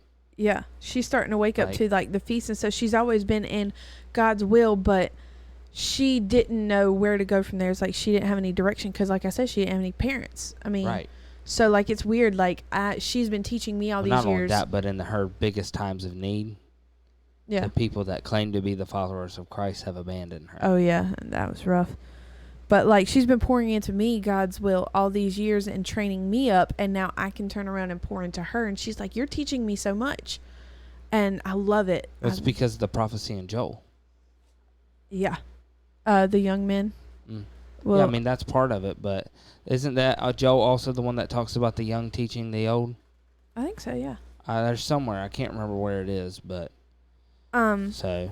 This is where he wants me But with this. while you're finding So- that, did you find it? Yeah. Okay, then go ahead. So and that's like the thing with the holidays. The holidays of this world are old wineskins. The reason you don't feel God, you feel Yeah. the spirit of Christmas, Mm-hmm. and you feel the spirit of the holidays. It's not God. You Well, can't. it reminds me of the old line from Sanford and Son. What? When Aunt Esther comes, and Fred's just giving her a hard time. She was like, "You can't get me now, Fred. I've got the spirit of Christmas." He said, "Yes, and the face of Halloween." Oh yeah, I remember that. But you just shake that off as like it's an insult, but no, it's the same thing. Yeah. It's literally the spirit of Christmas has the face of Halloween. Oh yeah. And guys, if you haven't done it yet, if you haven't listened to the Tearing Down the High Places episode, that was our season finale for our first season of the podcast, you should, because it's all about the casting down imaginations and what Paul meant when he said that our weapons are not carnal but mighty to the pulling down of strongholds, because those strongholds are those high places. It says every high thing that exalteth itself above Christ, right? Yeah. So we went through the Old Testament and looked at all the times that the kings would tear down the high places. Yeah. And how they didn't tear them all down. Which I look at as today you have people that are standing up for things, like they're tearing down the high places of social justice, and they're tearing down the high places of all this other stuff that's getting in the church and things like that. That may have not. It's just like was it Josiah, I think, that was known for he tore a lot of them down, but he didn't get all of them. And that's Christmas, Easter, all of those. Those are those last high places. And we went through and we went to a witch's website, and showed. She went through and explained what every decoration on a Yule tree means and what spirits it binds. Yeah, and you Because have that in people your put house. people put these in their house, and everybody says, "Oh, well, Jeremiah 10, that's not about the Christmas tree," but it absolutely is. It was, of course, it wasn't called a Christmas tree then. Like, There was no people that are Christmas. saying that are being ridiculous. Yeah. But the reality is, especially if you watch Truth or Tradition that Jim Staley did. Yeah. He does a great job of showing that these trees were in temples all the way back even into ancient Egypt. And But I mean, that's the biggest thing. You're trying to renew your wineskin, and you're trying to fit him in the box of Christmas and Valentine's Day and Easter and all these things. He doesn't want to be there. He will not be there. You feel a disconnect from God. They say depression is highest during the holidays. of course, but Because God is farthest from his people, and he wants to be with us. Deuteronomy 28. If you obey me, I will bless you in all these things. But if you don't, there will be curses. Mm-hmm. And one of those curses is the iniquity that you have to bear. Exactly. And God says specifically, Moses told them in Deuteronomy chapter 12, when you go into the land that the Lord gives you, do not look at the way the heathen worships their God and say, I will worship God in this way. Yeah, exactly. But And that's exactly what we've we're done. doing. I mean, you can't fit him into the box of those holidays and call yourself clean. You can't. You can't. I mean, See, I don't know why you. I don't know anymore why you would Except want for to. in Israel, they use sheepskin for wines because sheep are a clean animal. Yeah. But most other countries, do you know what they used for wineskins? Wasn't it pigskin? Pigskin. That's why I want to do that. I'm going to name drop them. Dry Farm Wines. They are completely vegan. Not a sponsor, by the way. Not a sponsor. It's just I've chosen to eliminate food dyes for my family, and I like to cook with wine, and I like to drink wine every now and then. I'm not really a big drinker, but I like the antioxidants it gives me. But if you buy wine from the store, because the FDA and the wonderfulness that they are, they don't require winemakers to list the ingredients on the bottle. And they have added food dyes. They have added synthetic yeast. They are GMO. The grapes are sprayed with pesticides, and they are irrigated. Now, what happens when you irrigate grapes is you actually push more sugar into the grapes. So when you make them into wine, it has a higher alcohol content. Yeah. So dry farm wines, it means they only water it with the rain that comes out of the sky. And and we used to drink kosher wines and things like that, but the reality is those are blessed over by rabbis. I got convicted. Okay, we were making a leg of lamb that I got from the store, and I've been buying it all the time. But I finally looked in the corner of the packaging one day, and it said that it was halal, and I was like, oh. And I was like, what am I supposed to do with that information? And, it was kind of God said, look it up. So I did. I looked up the requirements for making something halal. And basically, it's a prayer that they have to have said over it in order to bless it for the God of Islam, which people think is the same as ours, but it's not. No, Allah is a moon goddess. Yeah, when you really do the study on it. So they have to say, bless this in the name of Allah when they make something halal. And I was like, but what about what the Bible says about me not eating food that's been sacrificed to idols? Which is why we stopped with And kosher then he wines said, well, if we're like going to that. do that, we need to stop kosher too. And I was like, but why? And he said, because they pray over it in the name of their God, which is not, it's not ours. When you really start, especially when you start looking at high-level rabbis and how majority of them practice Kabbalah. Yeah. Kabbalah doesn't, I mean, the Bible tells us that when you reject Jesus Christ, you have not the Father. Yeah. So we already know that they don't pray to the same God. Exactly. But they can't have the Father because they don't have Jesus. As far as to say there's something called the Ein Sof. And the Ein Sof is the being that created the God of the Bible. Oh, God. He is the ineffable. So when they talk about you can't say the ineffable name, yeah, they're not talking about Yahweh. Uh-huh. They're talking about Ein Sof because he is the ineffable being. Gosh. So Yeah, But that's like, then everybody's like, oh, that's a rabbit hole. Don't go down that rabbit hole, because But as far as that's with- where people destroy themselves because they can't handle the information. As far as with, yeah, especially if your wineskin isn't ready for it. I mean, my wineskin wasn't quite ready for that one. That was a lot. But as far as kosher and halal stuff, I say, use your own discernment and your own judgment. But really, I mean, the more I think on it and pray on it and meditate on it, because I know a lot of people like me, it's easy, like with marshmallows, because we don't eat pork because we know it's unclean. I have to buy special marshmallows that don't have the pork fat in them. And so it was easy to find them in the kosher section at Walmart. But they come from a company that prays over them to be kosher. And I had to stop buying them. Because and so here's the other thing. It's so they will sacrificed to an idol. They will label things because, according to rabbinic law, you can. It's not permissible to lie to a fellow Jew, right? But you can lie to Gentiles if the situation calls for it. Well, see, I forgot what part of the Talmud, but I actually read that out of the Talmud. God. So, because I'm one of those geeks that if I hear something mentioned, I actually have to go find what part of the Talmud it came from and read it for myself. So, and I'm telling you, the Talmud, I mean, there's a reason they call it the Babylonian Talmud, because it does nothing but bring confusion. Right. So, guys, I'm gonna wind this down because I've given you like a brain dump of information here, and I know it takes time to process. Look through your house is the biggest thing to start this journey on renewing your wineskin. Look through your house. Do you have any movies that depict people that you know are Satanists? Do you have any food in your house that was sacrificed to idols? Do you have any posters on your wall that have demonic picturings in the background that you may have never noticed? yeah, and think about old stuff that you may have forgotten about, because one of the things Look for through me the closets, because I this is like 10 years ago. I used to play Yu-Gi-Oh! And Magic the Gathering. yeah, Magic the Gathering has like literal, like one of the things you have to do is mana. And a lot of people, they hear mana, they think of I'm thinking bread, the food from the Bible. Yeah, like. But what mana is it's actually energy you have to sacrifice to gain magical power. Oh gosh, yeah, So, he had all those cards in the shed.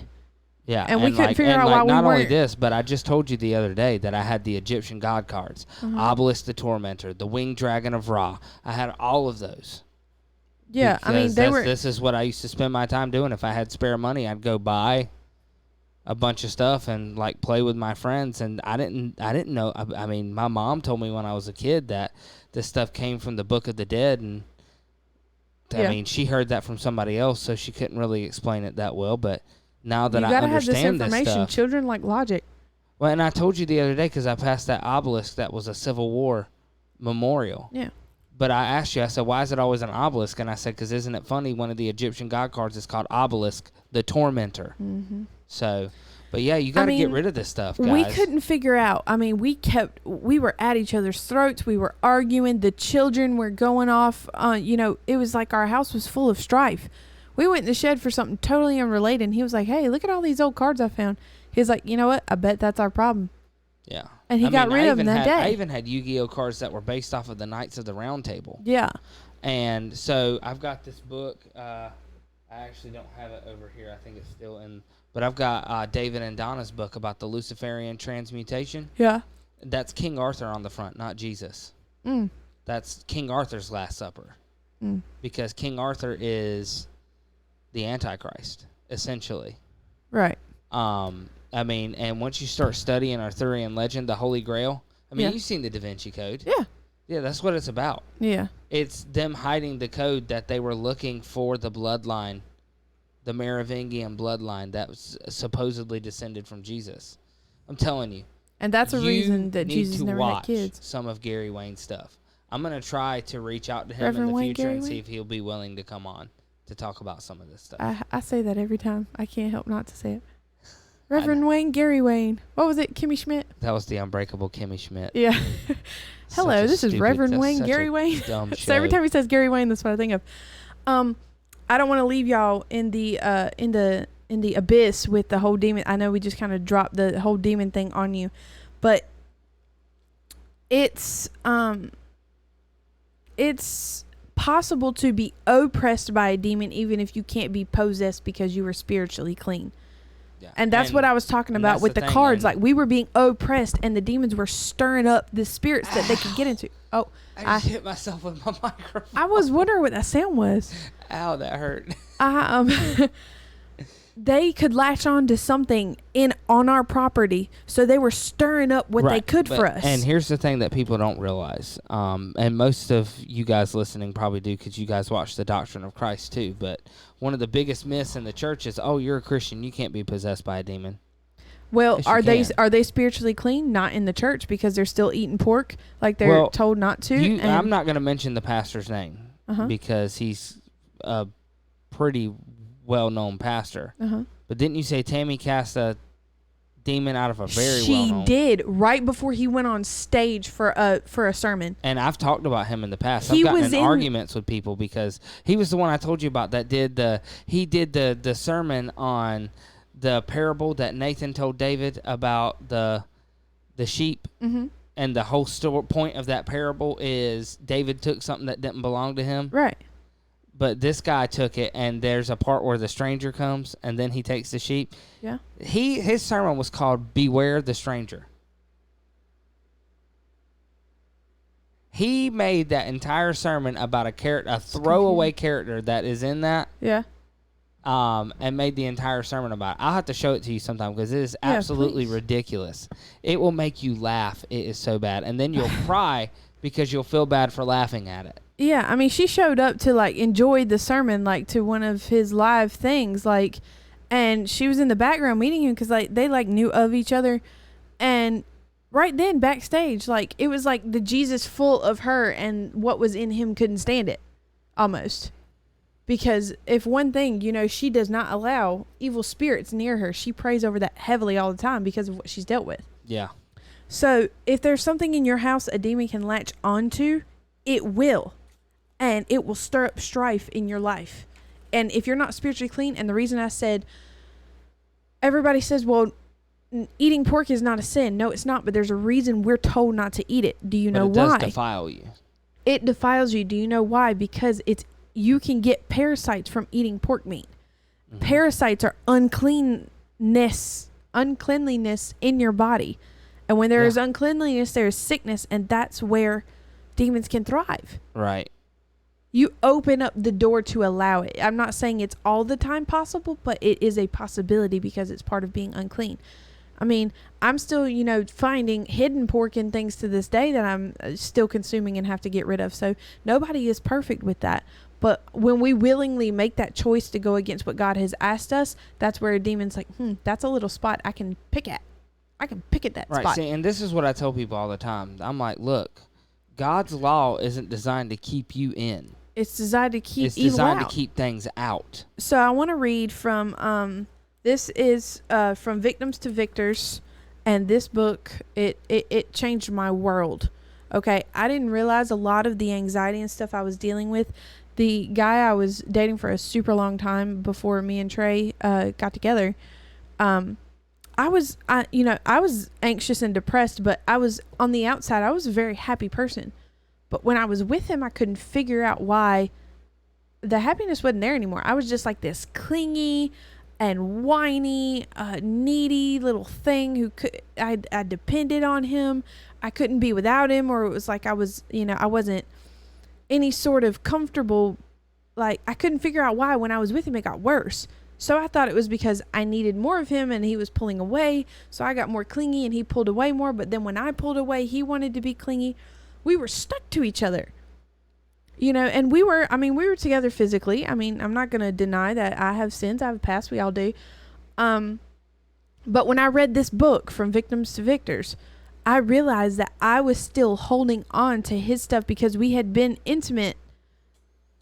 All of his stuff and his strife in him that the demons were tormenting, it was coming on to me. I was having to deal with all of my stuff plus all of his stuff. And when I read this book, it taught me the prayers to kind of release that bond from myself, and the world opened up. the world opened up because it was him and then a couple others that, you know, I had been with before Trey, and I was still holding on to their stuff. You know, there was one, you know, that, like I just said, he was dealing with his own internal strife and depression. Then there was one, he was extremely arrogant and haughty and prideful. He was a narcissist. He was a big I mean, he still is to this day.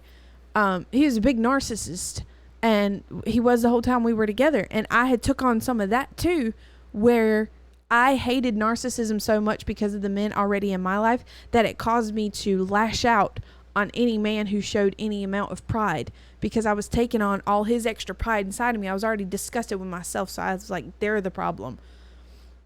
And then there was one who he was a philanderer. He liked to break up people's relationships, and you know, basically for fun, to say that he could, even though he hadn't been physically with anybody before me, he did. He liked to meddle, and because of that, I found myself taking on some of that too. You know, like when there was people's happiness, it was almost like it made me mad because I couldn't be that happy.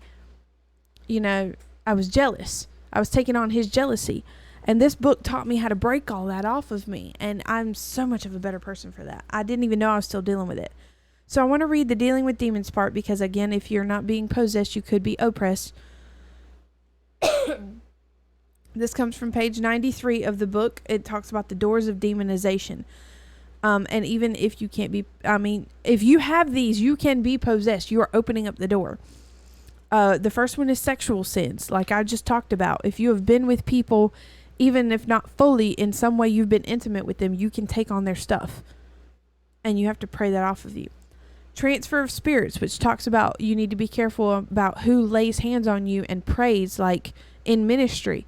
Because if they lay hands on you, they can transfer their spirits onto you. And I think they're like a Freemason or something. I think they do that far too freely in churches, where they say, let's all lay hands on this person before they go on a mission trip.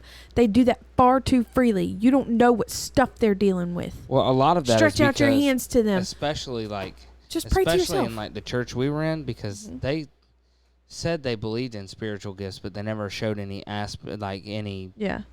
actual evidence. They don't want to deal with the spiritual side of anything because it's too deep.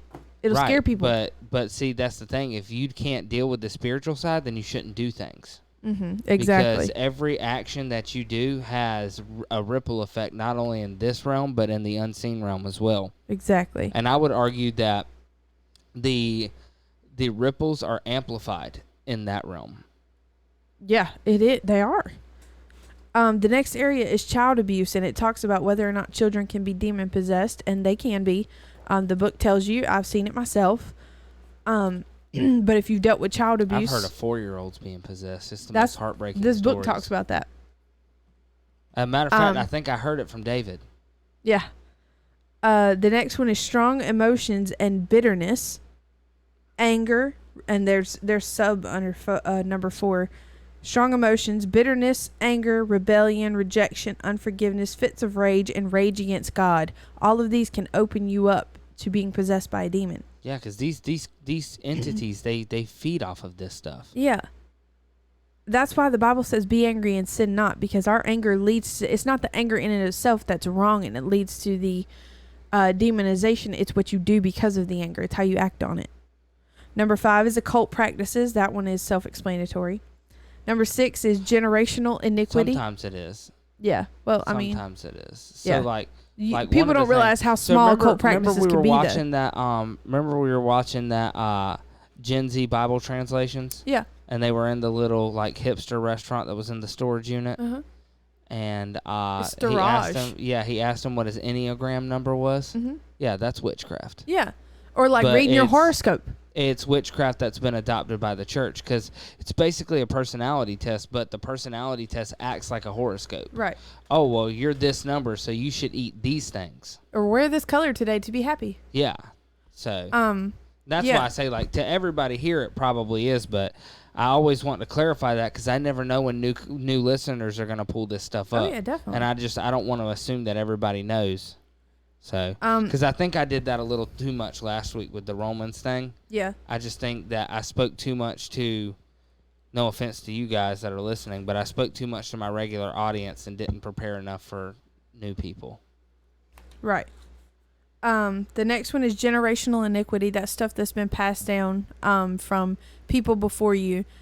And which can be all the things that she just listed. Yeah, can lead it to can that. be all the things because it's your sin nature. You're born like with their DNA, and they change their DNA with these things and pass it on to you. That's why we're born into sin, because your DNA changes with your personality, and then you pass it on.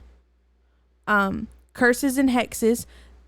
I've had people physically who have had pictures of me, like, you know how relatives like pass out pictures, who have prayed curses over my life. Like, they have prayed for bad things to happen to me, and I didn't know about it till I was an adult, because my aunt told me, and that she had been renouncing it since she found out.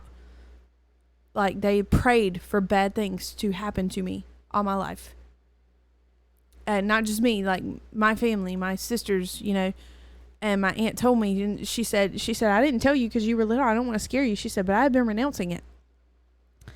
And then demonized generation in society. This is just being in general society, conforming and trying to be like the world, in the world and not of the world. And then symptoms of demon possession: unusual physical strength, fits of rage, self-mutilation, mixed signals on spiritual things and occult knowledge, voice change, transfer of spirits, occult powers, amnesia, and lost time, which is what I was talking about. When that boy got up, he didn't realize how long he had been there. Right. He didn't remember walking to the front of the church. It was like everything God that was in him squeezed him to the front, because God knew his people were there and prepared to take over. Right. And then he didn't remember anything. And see, that's the thing, like, you know, and I know it's terrifying when you think about stuff like this, because the reality is we just don't, in our cessationist culture that we live in, because the majority of the churches around don't believe in spiritual gifts. We don't fully understand this stuff, but the reality is we don't have to. Right. Because we serve the same God that made Enoch the judge of the fallen angels and pronounced their punishment to them. Yeah. And you know what happened? They were terrified. They quaked in fear of Enoch. And it's the same thing. And we're dealing with their offspring. Yeah. Because the reality is we serve the same God who took down the giant with the stone through a willing servant. All he needed was somebody who was willing to act. Mm-hmm. And he'll do the rest. That's what he needs from you when you renew your wineskin. It sounds daunting at first, but if you start making the steps and just do what we read in those verses, even if you don't know how, you start and you try, God's grace fills in the gaps. That's what Jesus is for, to fill in the gaps, because we're not good enough. Yeah. We're not good enough without him. I do want to let people know that at least for me, the story that I shared with the statue, this is the first time I've ever dealt with anything like this. Oh yeah. So my life has been so spiritually dark that I think for a while I went spiritually dormant. But like deliverance, everything, I'm not good at that. But if there's anybody out here who is listening, and you've struggled with these things, you've had these things manifest, this book, Victim to Victors, you can find it at fojcradio.com. Can they see me right now? And yeah, they can. And so Sarah's holding it up. Hold it closer to the camera. Good. Now the light's shining on it. Angle it. Yeah, that's perfect. So that's Victim to Victors by David and Donna Carrico. You can find it on fojcradio.com. Now, they do all sorts of deliverance ministry, and they will know so much more about ways that can help you. So much more. Everything that I've learned because of them, because the reality is the churches I grew up going to did not teach things like this. And if you are listening to our show and you have never listened to theirs, they do a weekly remnant gathering. You can find them all in the podcast section. They do so many different things, but deliverance is one of the things that they deal with. Get this book from them. And a link will be below in the show notes. Please take advantage of that. All their resources are there to help you. Plug that in, because I'm on call. One of my clients is being induced tonight. I need to make sure that doesn't fine. die. So that's all we have, guys. I know it was kind of heavy there at the end, and it started out so light, but that's how it is with God. Once you get to dip your toe in, he's like, dive deep with me, and I love it. I really enjoyed being with you guys again. It's been so long since I've been in front of this camera. I'm still not any better at it than I was the first time, but I hope you enjoy it. I hope you learned something. Normally, this is the time I tell you what my next show is. I don't have it yet. God will tell me, and then I'll tell you. I think next week we are going to follow up with more of the Todd Friel on the mandated V's. Oh, yeah. Because we barely got to talk about any of the, we got to talk about the pinwheels thing. Yeah. But there's so much more. That was an hour show. Yeah. And then it had 2 follow-ups. Yeah. Well, that's your stuff. I'm talking about in a month when it's yeah. my So turn. I'm just letting people know, giving them a heads up. We'll probably talk about more of that next week. Yeah. And then, when I know, I'll get him to announce on one of his what's going on. But stuff is stirring in the spirit realm. Be prayed up and renew your mind skin. Have a good day.